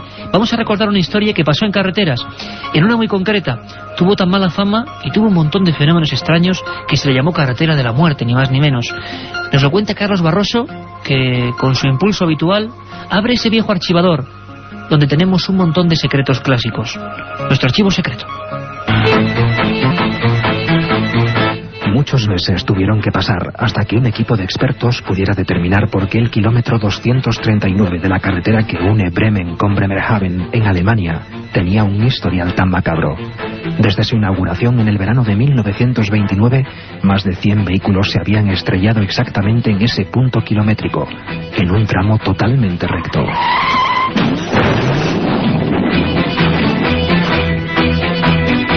Aquellos que lograron sobrevivir habían declarado ante las autoridades que al pasar por allí sintieron una fuerza extraña que les empujó fuera de la carretera sin que pudieran hacer nada para impedirlo. Los vecinos creían que un demonio era el culpable de los accidentes. Un vidente local señaló que posiblemente los siniestros podrían estar provocados por una corriente magnética subterránea. Propuso un método para acabar con ella: enterrar una caja de cobre bajo la carretera, con varios pedazos también de cobre en su interior, en forma de estrella. La caja permaneció enterrada durante una semana y en ese periodo no se produjo ningún accidente. Al ser extraída para comprobar si el método había tenido algo que ver con el final de los siniestros, los 3 primeros vehículos que pasaron por el kilómetro 239 se estrellaron nuevamente. Así que las autoridades decidieron volver a enterrar la caja por siempre jamás. En cualquier caso, para calmar a los vecinos, un sacerdote también acudió a exorcizar la carretera.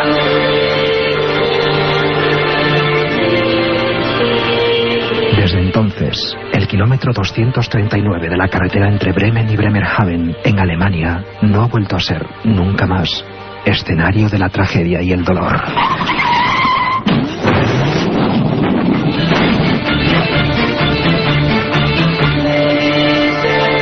Un programa que se sumerge en el otro lado de la realidad. Milenio 3, con Iker Jiménez y todo su equipo en la SER.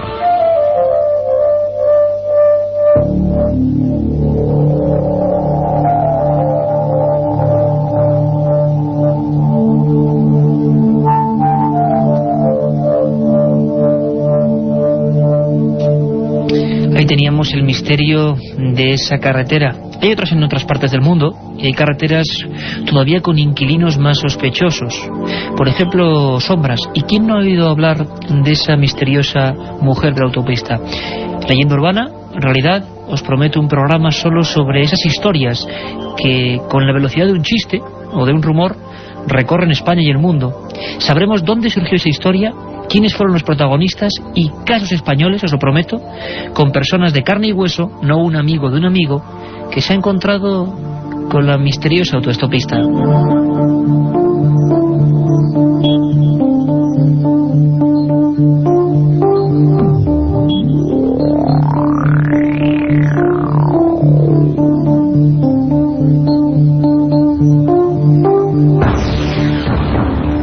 Y es que la carretera sigue siendo un lugar lleno de enigmas, donde ha habido casos tan terribles como el de Maximiliano Iglesias Sánchez, que abrió un telediario en la primera cadena, imaginaros, año 74. Fue un caso que hizo correr ríos de tinta, que hizo promover una investigación de la Guardia Civil, que hizo ser recinto o lugar con una serie de barcas extrañas analizadas por vez primera en España por técnicos de la NASA.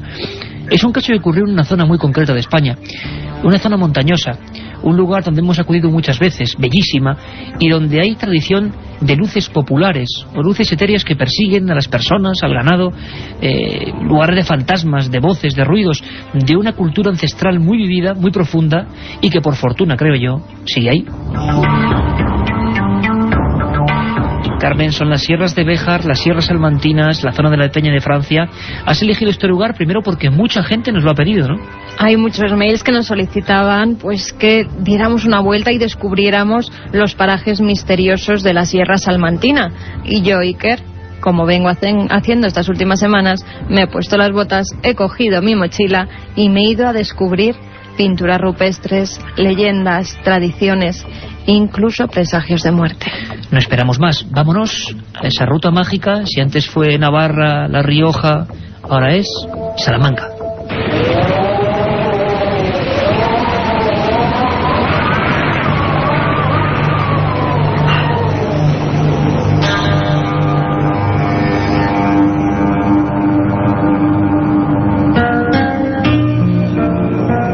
Buenas noches, viajeros. La ruta que emprenderemos hoy nos llevará a conocer los misterios de la Sierra Salmantina.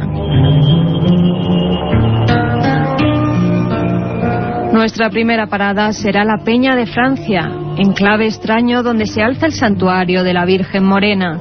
Según cuenta la tradición, una imagen que llevaba escondida allí varios siglos fue hallada en la Edad Media por Simón Roland, un joven parisino al que una revelación divina le hizo caminar en busca de una talla de madera que había sido ocultada en una peña muy alta e inaccesible. Todas las noches escuchaba una voz que le decía: Simón, vela, vela, y velarás que en el risco más alto tú la encontrarás. Tras muchas aventuras y desventuras, el muchacho llegó a la Peña de Francia, donde una voz sobrenatural le indicó el lugar donde se hallaba la imagen de la Morena. Allí mismo, a 1723 metros de altura, se construyó el santuario, donde aún hoy acuden miles de fieles ante los supuestos milagros que allí acaecen.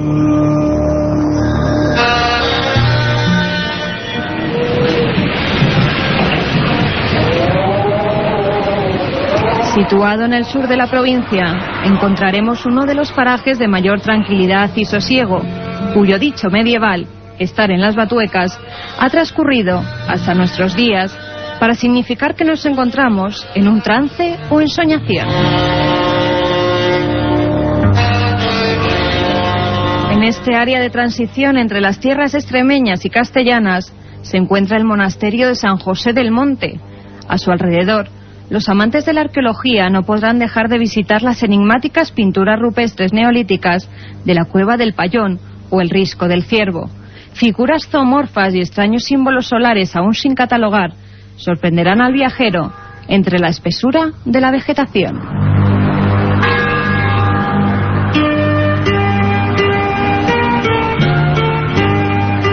Por estos lares ocurrió uno de los casos más sorprendentes de la casuística ovni. Un suceso que por primera vez encabezó el telediario en su primera edición. En la noche del 21 de marzo de 1974, Maximiliano Iglesias circulaba por Valdejaderos, en la Sierra de Béjar, cuando se encontró con lo imposible. En un lateral de la carretera, observó un grupo de luces y varios seres de gran altura que estaban manipulando una especie de herramientas. Asustado por lo que estaba contemplando, Maxi se escondió entre unos matorrales para no ser visto, pero aquellos individuos se dieron cuenta y comenzaron a perseguir al asustado camionero. Una experiencia terrorífica de la que se encontraron huellas sobre el terreno. La NASA, por petición de la Guardia Civil, envió 2 técnicos para comprobar lo sucedido.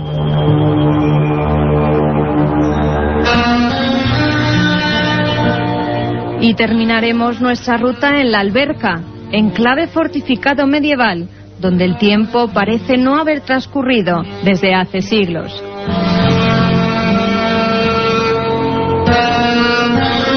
El 15 de agosto se celebran sus fiestas patronales, donde los albercanos rescatan las vestimentas de sus antepasados y los ritos ancestrales. Cuando cae la noche, por sus calles empedradas surge la figura enlutada de la Moza de Ánimas, que recorre el pueblo recitando una oración por los difuntos y las ánimas del purgatorio, mientras hace sonar una pequeña campanilla.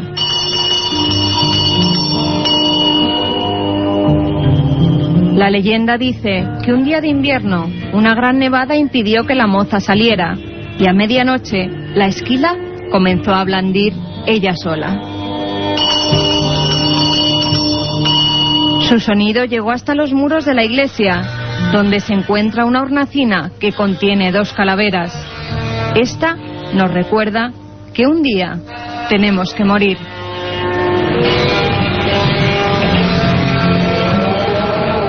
Un viaje en busca del misterio. Milenio 3, en la SER. Y cuando nuestro compañero Juan Carlos Ingelmo pone esta música, significa, lo decimos siempre, que estamos ya en la recta final. Espero que disfrutéis, que hayáis disfrutado de esta España completamente ignota. Quizá podamos ver de otra forma lugares que no son incluso conocidos. Desde luego, un saludo para todos los amigos de la Alberca, de la Sierra de Béjar, de la Peña de Francia. Qué lugar más enigmático. Espero que estén más fresquitos que nosotros ahora aquí en Madrid, pero sin duda uno de los enclaves mágicos más poderosos de este país. Herejes, rutas, noticias, documentos, testimonios y ahora, por supuesto, algo esencial. Vuestras preguntas, Carmen, las han enviado al milenio3@cadenaser.com y nos es imposible, por supuesto, nunca dar todas, pero vamos seleccionando, ¿no? También, ante todo, dar las gracias a todos esos amigos que nos habéis enviado cartas a Milenio 3, Cadena Ser, Gran Vía 32, octava planta, 28013 de Madrid. Repite, Carmen, porque la gente quiere enviarnos un montón de cosas y vamos a ver si pueden tomar lápiz y papel. Programa Milenio 3, Cadena Ser, Gran Vía 32, octava planta, 28013 de Madrid. Mientras hacíamos el programa, a través del mail, Eduardo Bidondo nos ha escrito y nos dice: hola, soy un oyente navarro de 15 añitos y a pesar de mi edad me interesan mucho los temas de posesiones o de sucesos como el del bar. Mi pregunta es, ¿existe alguna forma exacta de identificar un espíritu? Y si existe, ¿hay alguna forma de lograr que el ente se vaya? Que sepamos, el hombre todavía no ha podido identificar nunca un espíritu. O sea que, bueno, estamos en ello. Solo tenemos indicios y cosas extrañas. Pero te aseguro que todavía hoy nadie ha podido conocer, saber, identificar su naturaleza. Félix Rivera nos dice: felicidades por el programa, me gustaría que un día lo dedicaseis al Cristo de Palencia. Hombre, ese Cristo enigmático donde los haya, que provocó varios procesos judiciales en el siglo XV y XVI, que fue recogido en el siglo XIII y que está hecho con piel humana, y que algunos biólogos y, bueno, personajes importantes dentro del mundo de la antropología hablaban de que era una momia, el Cristo de Palencia, envuelto además de un sinfín de enigmáticos sucesos. Haremos un programa sobre él, y ahora mismo nuestro compañero Juan Carlos Ingelmo nos hablaba de otro Cristo misterioso. Por lo tanto, nunca hay casualidad, haremos un programa sobre esas figuras. Hay muchas: Palencia, Orense, el Cristo de Limpias. Bueno, ¿cuáles son sus misterios? Un tema que te apasiona, Iker, y por el que nos pregunta nuestro amigo Alberto.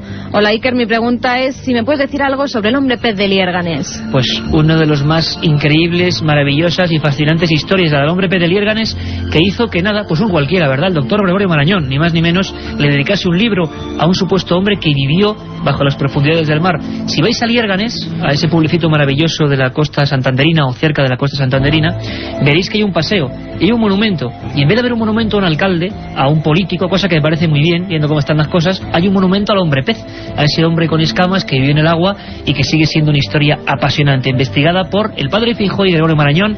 Un programa aquí y posiblemente, ojalá, desde Liérganes. Y a ver qué le puedes decir a Isma sobre los sucesos de Tivisa, ya que él vive a escasos 30 kilómetros de allí. Bueno, pues un lugar también de esos extraños. Habrá que hacer una ruta a Tivisa, Carmen, y sabéis que hace poco hablábamos con directores, con Pedro Costa, con Óscar Iber, que estaban haciendo una película sobre los suicidas de Tarrasa, personas que en España, pues víctimas de un delirio, de lo que fuera, se echaron a las vías del tren con un mensaje: los extraterrestres nos llaman, el lado crudo de estos temas, y fueron decapitados. Ocurrió en Tarrasa, y todo esto tenía que ver con un pueblecito muy curioso de Tarragona, entre Tarragona y Castellón, llamado Tivisa. Un montón de historias que analizaremos. No hay tiempo para más, Carmen. Un abrazo muy fuerte, nos vemos Buenas mañana. noches, Iker. Mañana nos vemos aquí a las 10 de la noche y luego a las 3 de la madrugada. Con un programa muy fuerte, os dejamos con una frase para la reflexión y con los servicios informativos de la cadena SER. Un abrazo.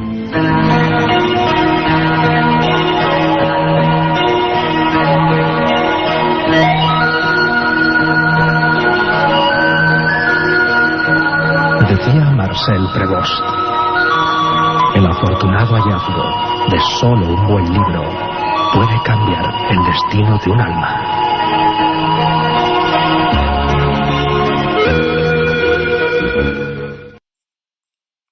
Milenio 3, estamos ya en el estudio 1, en esa penumbra particular y habitual de este programa, todo un equipo compuesto por Katia Rocha, Carmen Porter, Carlos Barroso, este que os habla, Iker Jiménez, y hoy nuestro lugarteniente particular, Javier Rodríguez, a los mandos técnicos de esta nave de misterio y de palabras. Tengo en mis manos un documento, un acta de defunción y unas declaraciones. Las realizaba Clavius Narcís en septiembre de 1980. Era una entrevista realizada por la policía haitiana y decía lo siguiente. Esta declaración dio la vuelta al mundo y sobre todo es pública gracias al trabajo de un profesor de Harvard llamado Watt Davis, que encontró a esta persona. En 1980, Clavius Narcís decía lo siguiente: esta es mi tumba, aquí me enterraron. Cuando fallecí, me metieron aquí. Yo morí el 3 de mayo de 1962 y fui enterrado al día siguiente. Me metieron aquí debajo y estuve más de 2 días sepultado. Después vinieron a buscarme. Me llamaron. Oí que decían, levántate. Y salí contestando a los que me llamaban. Después me tuvieron trabajando 2 años y 9 meses en una plantación. Clavius Narcís, según la ciencia médica, podía ser el único caso de zombificación. Esa especie de mito que el cine ha desvirtuado un poco con personajes grotescos, pero que en algunos países parece que existe, que a día de hoy, en el siglo XXI, en el tiempo de los trenes de alta velocidad, de la informática, de internet, de los satélites, sigue habiendo personas que creen que les pueden robar el alma. Sigue habiendo brujos capaces, con el llamado polvo zombie, de crear catalepsia en algunas personas y luego desenterrarlos para trabajar como esclavos. Un mundo de tinieblas que a veces la ficción ha maltratado. Pero hoy, con reporteros y periodistas españoles que estuvieron entre esas gentes durante años trabajando, vamos a intentar arrojar luz sobre este pequeño universo de tinieblas. Y es un placer para mí saludar a un amigo, presidente de la Asociación Geográfica Antropológica Española, productor de documentales de televisión española y corresponsal de guerra. Ha estado en más de 100 lugares remotos y extraños del planeta, guerras, batallas y también a veces la batalla de lo misterioso que últimamente le ha atrapado. Juanjo Revenga, buenas noches y bienvenido a Milenio 3.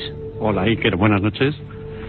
Aquí estamos a intentar, como tú bien has dicho, dar un poco de luz al fenómeno zombie y todo lo que oculta, realidades, mentiras, pero que ahí está, que existe. Hay una cosa, Juanjo, importante, y que seguro que toda la magnífica audiencia de este programa quiere saber desde ya. ¿Producto de la fantasía, producto de la incultura o profunda realidad que en algunos países del planeta ocurre? Claramente se puede decir que esto existe. Es un fenómeno religioso que a través del vudú, una parte que trajeron los Fon, los Yoruba, llevaron al Caribe, donde se creó el fenómeno más fuerte de vudú, y ahí nació el zombie. Nació el zombie, que es una palabra que quiere decir en congoleño diablo, directamente, ¿no? Esto se trata de quitarle la voluntad a una persona a través, pues, de hechizos, conjuros, los polvos, famosos polvos zombie o pudre, como les llaman ellos, ¿no? Es hacerlos a base de huesos de muerto, el veneno del pez globo, la tetrodonticina, el veneno más potente que existe. 500 veces más potente que el cianuro y 60.000 más potente que la cocaína, según los últimos estudios. Exactamente, es algo que puede dejar a una persona, simplemente con soplárselo o que camine sobre ellos, no hace falta más, puede dejar a una persona con 2 pulsaciones por minuto, y con lo cual no necesita oxígeno. Al no necesitar oxígeno puedes meterlo en un ataúd y estar viviendo una semana ahí dentro. A mí me gustaría preguntarte una cosa, Juanjo, además en este ambiente que ahora tenemos y que seguro que se está trasladando a muchos lugares de España y del mundo. Sabéis que hay una dirección donde nos podéis escribir todo tipo de sugerencias, de peticiones, de críticas, de alabanzas, lo que os dé a la gana. Milenio3 con número @cadenaser.com, milenio3 @cadenaser.com. Juanjo, a mí me estaban dando ganas de hacerte una pregunta, quizá un poco personal. A ti, en tus reportajes para Televisión Española, te han llegado a soplar ese polvo zombie, ¿verdad? Hemos tenido experiencias de todo tipo. Una de ellas me ocurrió pues en un viaje que quizás me metí demasiado ya en su mundo. Aparté el equipo, aparté todo y estuve viajando por las montañas haitianas en la búsqueda de una respuesta, ¿no? de la realidad. El mundo cambia completamente. Allí esas gentes que habitan, pues bueno, no han tenido tratos pues jamás con el hombre blanco, ¿no? Aparte de los esclavos. Y bien, cada vez que llegas a un pueblo te miran, hay problemas, estás solo. Hasta en un lugar que se me acercó un señor, un hombre mayor, con el pelo blanco, un gran sombrero de paja, un bastón lleno con formas ofídicas, se sentó frente a mí y me dijo: ¿tú qué buscas? Aquí nadie viene por nada. Viendo que claramente aquí se sabe lo que hay, yo le dije: mire, yo estoy buscando la realidad del zombie, del poder del bokor, del brujo. Estoy buscando si esto existe o si no puede existir en esta cultura. Simplemente me dijo: espérate, esta noche vendré a buscarte. Y esa noche ocurrió algo, ¿verdad, Juanjo? Algo bastante fuerte e inolvidable. Vamos a escucharlo muy atentamente. La otra realidad. Milenio 3. En la cadena SER. Aparte de gozosos, dolorosos, gloriosos, los misterios de la Iglesia son sorprendentes e inexplicables. La periodista Carmen Porter te ayuda a desvelarlos en Misterios de la Iglesia, una obra que saca a la luz los episodios más impactantes del fenómeno religioso. Exorcismos, apariciones, cuerpos incorruptos, estigmas. Misterios de la Iglesia, de Carmen Porter, publicado por Editorial Edad. La otra realidad. Fenómenos extraños. Misterios sin resolver. Milenio 3. En la SER. Y cuando don Javier Rodríguez pone esta música, significa que llega hasta aquí, este estudio 1, Carmen Porter, rompe un poco la penumbra, estábamos ya casi acongojados, por no decir otra cosa, don Juanjo Revenga y yo. Carmen, novedades importantes, sobre todo vamos a centrarnos, sabéis que tenéis un programa de 3 a 4, como todas las semanas, con un montón de cosas, leyendas, viajes, personajes, noticias. Pero me gustaría centrarme porque hay un montón de especiales. En estas fechas navideñas, Milenio 3 va a multiplicarse. Vamos a dejar claro esas fechas para que tomen nota nuestros amigos. Tomad lápiz y papel porque son muchas. Pues sí, buenas noches, Iker, buenas noches a todos los oyentes. Vamos a tener varios especiales. El primero de ellos será el 24 de diciembre, el día de Nochebuena, de 3 a 4 de la tarde y se repetirá de 12 a 1 de la madrugada. Podemos adelantar, Carmen, que ya es un programa que va a versar sobre Jesús de Nazaret, ni más ni menos, con documentos creo que sorprendentes. Destacamos solo los especiales, no la audiencia habitual de cada domingo. El 28 de diciembre, el sábado, de 22 a 23 horas, es decir, de 10 a 11 de la noche, también tendremos otro especial. También el 31 de diciembre, esa fecha Nochevieja, de 3 a 4 de la tarde, mientras hacéis la comida, la cena, pues podéis escuchar Milenio 3 y también la repetición, de 22 a 23 horas, de 10 a 11 de la noche. Y después, el último especial que tendremos será el del 6 de enero, de 10 a 11 de la noche también. Bueno, un completo surtido, un amplio abanico, se puede decir así, de programas, con esos temas que nos lleváis pidiendo mucho tiempo y que vamos a intentar, como quien diría, si diría un zombie, hincarles el diente.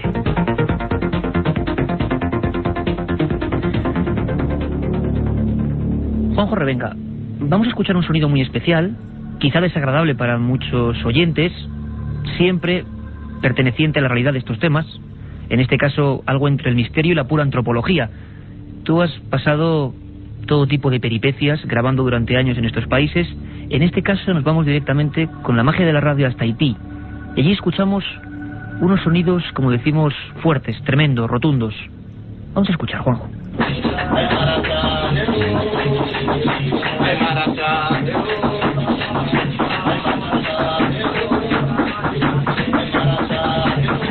Estamos escuchando a unos brujos cantando, algo que nos parece con cierta musicalidad, muy repetitivo, entra en una especie como de constancia y parece que empieza a alterarse la conciencia, como hacían los antiguos mantras o los sabios de la música. Repetir mucho un sonido produce un estado muy concreto. ¿Qué estamos escuchando, Juanjo? Pues aquí estamos en una ceremonia vudú en las montañas.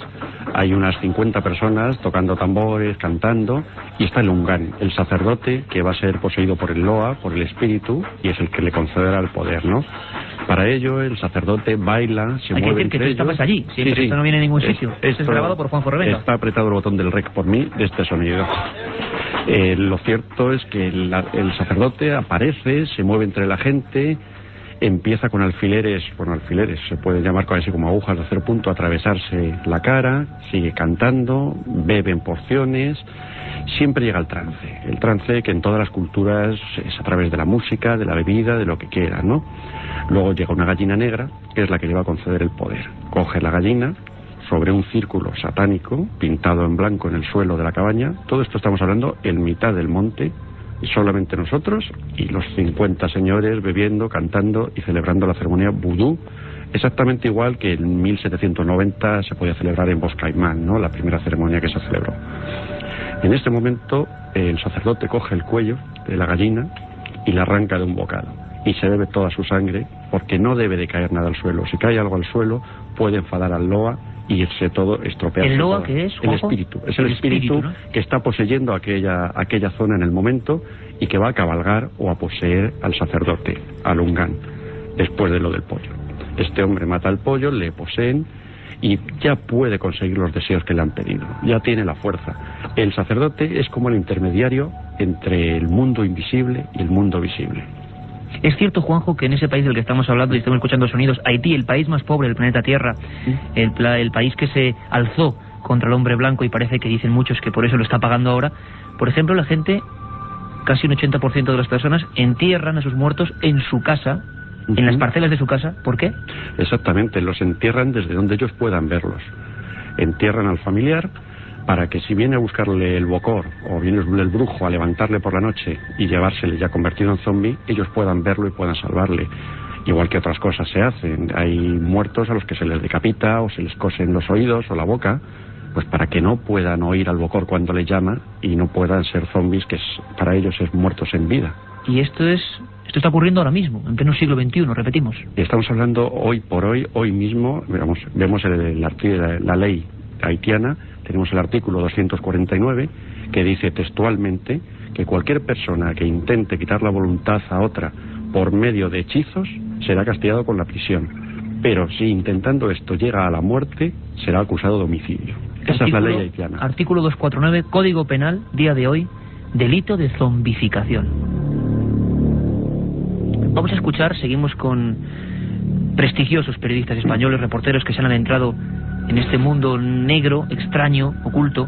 Uno de ellos es José Manuel Novoa, director de documentales de Transglobe Films, una de las productoras más importantes de Europa en lo que es este formato televisivo. Él estuvo también conviviendo con los zombies y a mí me extrañaba cómo nos contaba con qué rotundidad una persona con un bagaje científico impresionante lo que él pensaba de una realidad que no tiene nada que ver con el cine, que existe, que él se lo ha encontrado. Escuchamos a José Manuel Novoa. Bueno, los zombies existen porque, bueno, dentro de la ley del vudú, de la ley tradicional del vudú, pues la pena máxima no es la pena de muerte, sino es justamente la zombificación.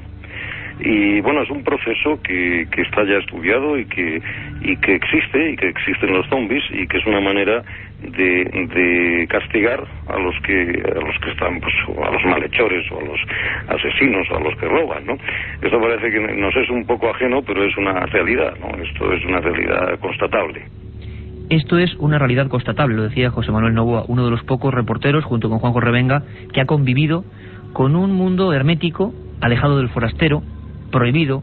No tiene nada que ver esto, Juanjo, con los rituales turísticos que hemos visto casi como folletos, ¿no?, en algunos lugares. Hay que irse a Haití, al corazón pobre del mundo, para vivir esta realidad.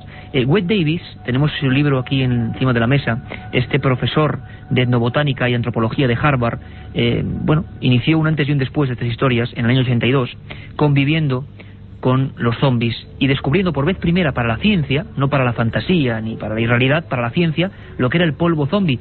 Y como nos comentaba antes Juanjo Revenga, tengo aquí el documento, daba lo que es el recetario, un recetario de muerte o de catalepsia.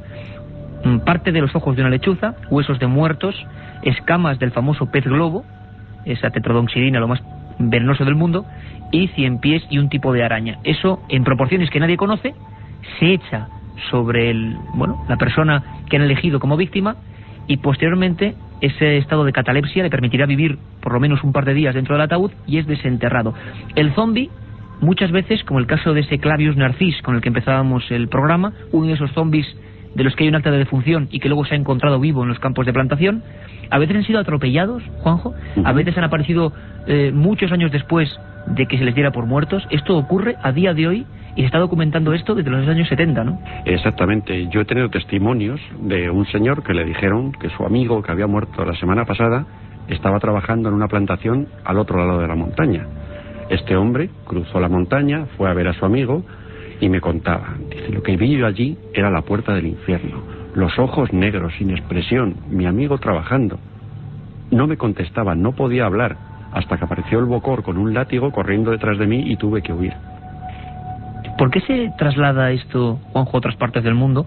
Parece ser que incluso algunas multinacionales americanas, si hay que decirlo así, tuvieron parte de culpa en lo que es el inicio de esta historia que empieza concretamente en el siglo XVIII, ¿no? Exactamente, cuando se abolece la esclavitud, pues en 1850 aproximadamente, la ASCO, la American Sugar Company, que trabajaba en la isla de Haití, en las plantaciones de caña, se da cuenta que tiene que pagar a la gente que antes tenía gratis como esclavos, lo cual no estaban dispuestos a ellos, y contratan a los Bokor de la isla para que... A estos brujos poderosos, a los brujos, ¿no? Exactamente, para que zombifiquen a la gente, les quiten la voluntad y tener los empleados gratis. Los Bokor eran las personas más ricas de Haití durante muchos años. Has dicho eran. Sí. Hay Bokor todavía, ¿no? Tú has convivido con ellos, los has entrevistado. ¿Siguen siendo tan poderosos? Siguen siendo muy poderosos, aparte del poder real que tienen, el miedo que existe hacia ellos. Existe un miedo terrible de toda la población hacia un Bokor.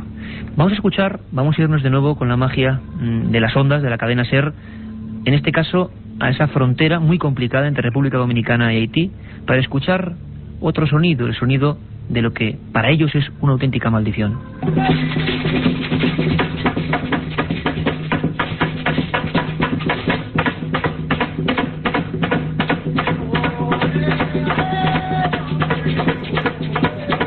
Documentos grabados por Juanjo Revenga para Televisión Española, que han sido emitidos en alguna ocasión en la primera cadena y que le hicieron casi perder la vida en varias ocasiones por entrometerse. Lo conseguiste, pudiste permanecer dentro de sus rituales, pero ¿qué es esto exactamente? ¿Qué diferencia hay, por ejemplo, con lo que escuchábamos antes, Juanjo? Aquí estamos en otro ritual vudú en el que una mujer que vive en Estados Unidos está atacada por un hombre, tiene muchos problemas con un hombre en Estados Unidos. Entonces su hermano es Bokor. El hermano en esta ceremonia está lanzando una maldición hacia la persona que está molestando. Esta persona va a desaparecer del mundo y de la vida de la hermana. Puede parecer que, bueno, pues es un ritual ancestral, lo creen y no tiene ningún poder. Yo con esta mujer hablé pues tiempo más tarde, le envié unas fotos de la ceremonia, me contestó con un email, simplemente me decía, soy feliz, no tengo nadie a mi lado. Es decir, que estos brujos, ¿podría ser posible o probable que algunos de ellos estén llegando ya, por ejemplo, se han hecho reportajes alertando de que algunos de los verdaderos Bokor están dejando Haití y están viniendo a Europa para trabajar? Sí, sí, exacto, eso es clarísimo, vamos, en Estados Unidos están hace mucho tiempo, en Nueva Orleans, por ejemplo, hay ahora mismo una cultura vudú, en muchos casos más fuerte que la haitiana, y están moviéndose, son sectas, pues como pueden ser, con mucho dinero. Ese tipo de gente es la que se está metiendo ahora en este tipo de sectas y con este tipo de Bokor. Watt Davis, ese profesor de Harvard, en ese magnífico libro hablaba de por lo menos 25 casos concretos de gente enterrada y desenterrada, encontrada como esclavos sin conciencia, con el sistema neuronal destrozado, pensando ellos mismos que están en un mundo de tinieblas. Hay que pensar que no estamos hablando de España, de Europa, de América, estamos hablando de un lugar donde la creencia desde que se es niño es total. Ese zombie, que en un estado gravísimo a nivel neurológico, es despertado, ve a un hombre con caretas en plena noche, se lo lleva a esa plantación y parece ser que él cree durante muchos años, hasta que intenta escapar, que está en ese mundo de pesadilla, ese mundo de tinieblas, que es ser atrapado a nivel zombie. ¿Hay alguna forma para acabar con estos seres? Tú decías que en Haití las familias entierran a sus difuntos en casa, les cosen los oídos, les cosen la boca, les decapitan. Se dice incluso que la sal, casi como si fuera una maldición digna de los vampiros o de las leyendas de vampiros, es lo que les hace daño realmente, ¿no? Exactamente, únicamente puede terminar con un zombi la sal. Si un zombi la prueba, corre automáticamente hacia su tumba y ningún hechicero puede sacarle de allí. Yo voy a contar un pequeño secreto que tiene mucho que ver con la cadena SER, no voy a dar nombres, pero personas importantes de esta cadena y algunos técnicos magníficos me hablaban de sus reportajes en Haití y de cómo ellos en la carretera se habían encontrado con estos individuos que no tenían nombre, que no tenían pasado, que andaban vagando como monstruos. Le preguntamos también a José Manuel Novoa, director de documentales de Transglobe, si él había visto a los zombies. Y luego te lo voy a preguntar a ti, Juanjo. Escuchamos a Novoa. En Haití, en la zona de Artibonito, que es la zona pues donde los Bocó que tú hablas y los Ungán, bueno, son los más poderosos en lo que se refiere a magia, ¿no?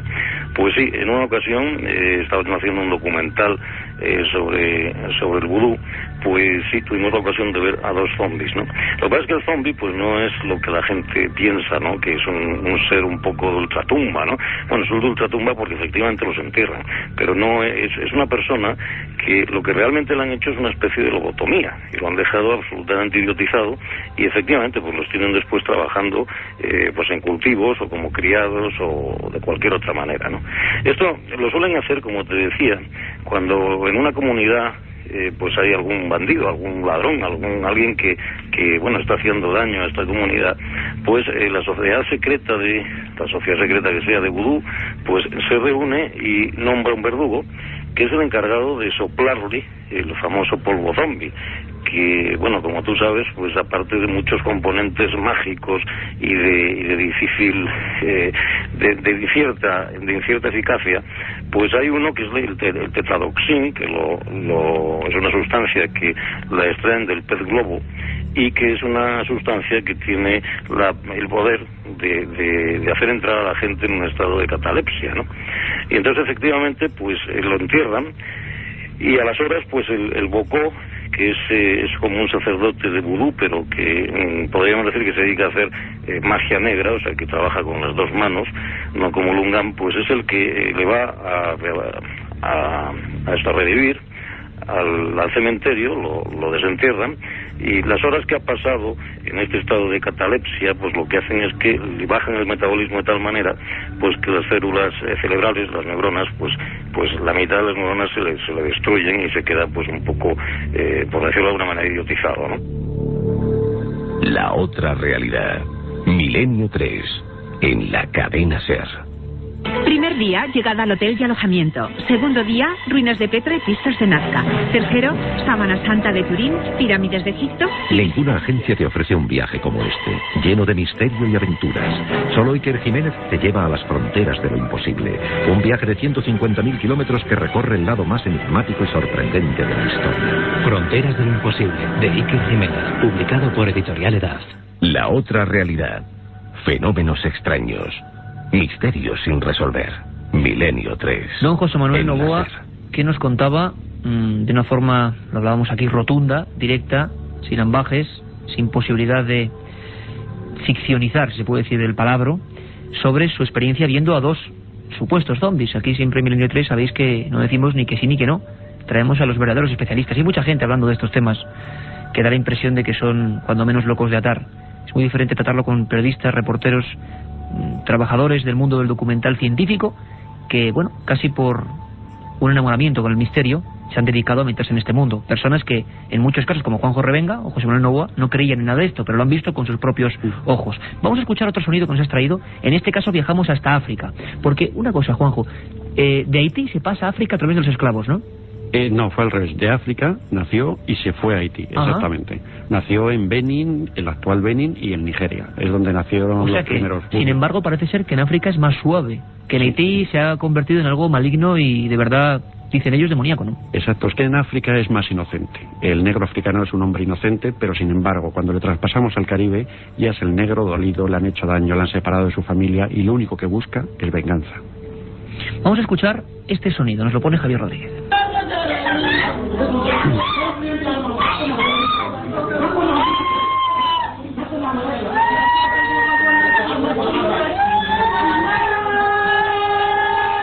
Creo que hasta ahora en radio nunca se ha puesto. Es un ritual de exorcismo en el corazón de África, grabado por Juanjo Revenga, que nos parece casi imposible que esté aquí enterito, porque la verdad es que estar en estas situaciones debe ser realmente peligroso. ¿Qué estabais grabando aquí, Juanjo? Cuéntanos, haznos la fotografía de lo que estaba pasando aquí en África. Aquí es algo muy impresionante, porque estamos grabando un exorcismo. Un exorcismo de una mujer de unos 30 kilos, que estaba poseída por el demonio, y entre 4 hombres fuertes... Que tenía ella la creencia de que estaba poseída, sí, claro. La había llevado el marido porque decía que estaba poseída la mujer, por cómo actuaba.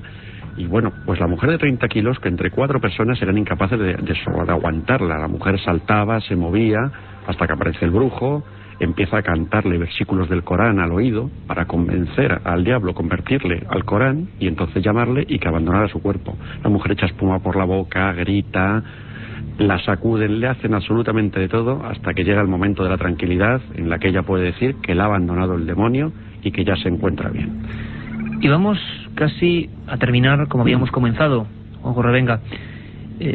Tú me narrabas, además ahora en un trabajo fantástico que estás realizando, que verá la luz dentro de unos meses, sobre esta experiencia tuya como reportero español interno en el mundo de los zombies.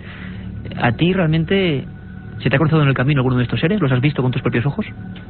He visto zombies en el camino, gente que podemos considerarlos, ¿no? Zombies, la mirada perdida, la incapacidad para hablar. Si eso no es un zombie, algo se parece mucho a él. Trabajando en las plantaciones de esos Bokor, precisamente. Trabajando en plantaciones vigilados por un señor con un látigo, que antes lo que era el capataz es el Bokor actualmente. Es cierto que en Haití, a día de hoy, año 2002, ha habido un edicto hace poco para que las gentes procuren no enterrar boca abajo a sus muertos, sin ataúd, y estos lo hacían porque decían que si venía el brujo, el zombie realmente se convertiría en zombie, pero iría andando hacia abajo, hacia la tierra. ¿Es posible que pase esto en el año 2002? Posible, totalmente, vamos. Eso es cierto, que se les entierra boca abajo, pues si le llama, oye las voces del Bokor, empezará a escarbar hacia abajo, no hacia arriba, con lo cual nunca le podrá poseer el Bokor. Y a ti, si no recuerdo mal, hace unos años, en este primer reportaje que tú haces, que emitió Televisión Española, un brujo, un Bokor, estos seres que nos parecen casi algo medio divino o demoníaco, porque parece que tienen la facultad de hacer esas recetas que nadie conoce, proporciones que nadie conoce. Nadie sabe tampoco cuál es el antídoto para desenterrar a una de estas personas zombie, o supuestamente zombie, y volver a que se reactive su pulsación de corazón y su actividad y su riego cerebral. A ti te soplan el polvo zombie. ¿Puedes contarnos qué ocurrió? Exactamente, en lo que comentábamos antes, yo estaba con el señor este de las barbas blancas, que quedó conmigo en venir a buscarme una noche en las montañas haitianas, en montañas donde no circula nadie, ni turismos, ni blanco, ni nadie, no circula gente por allí. Fuimos a Lunfor, al templo de este señor. Una vez en el templo me presenta al brujo, un hombre fuerte, con el torso descubierto, me empieza a comentar las cosas, lo que es su trabajo. Y ya directamente entro y le digo, mire, yo lo que quiero ver es el polvo zombie. ¿Y te lo echaron? ¿Y qué ocurrió, Juanjo? No tenemos tiempo. Simplemente me lo sopló en la cara cuando le pregunté de qué estaba hecho aquello, y yo tardé 2 días en despertarme, que aparecí en una cabaña durmiendo. ¿No sabías nada de lo que había pasado en esos 2 días? Nada. No sé lo que había pasado, tampoco quise averiguar y me marché de aquel pueblo sin más. Y casi mejor no saberlo. La experiencia de Juanjo Revenga, de José Manuel Novoa, hoy en Milenio 3 hemos intentado caminar en un mundo prohibido y tabú, el mundo de los zombies. Nos vemos dentro de poquito en Nochebuena.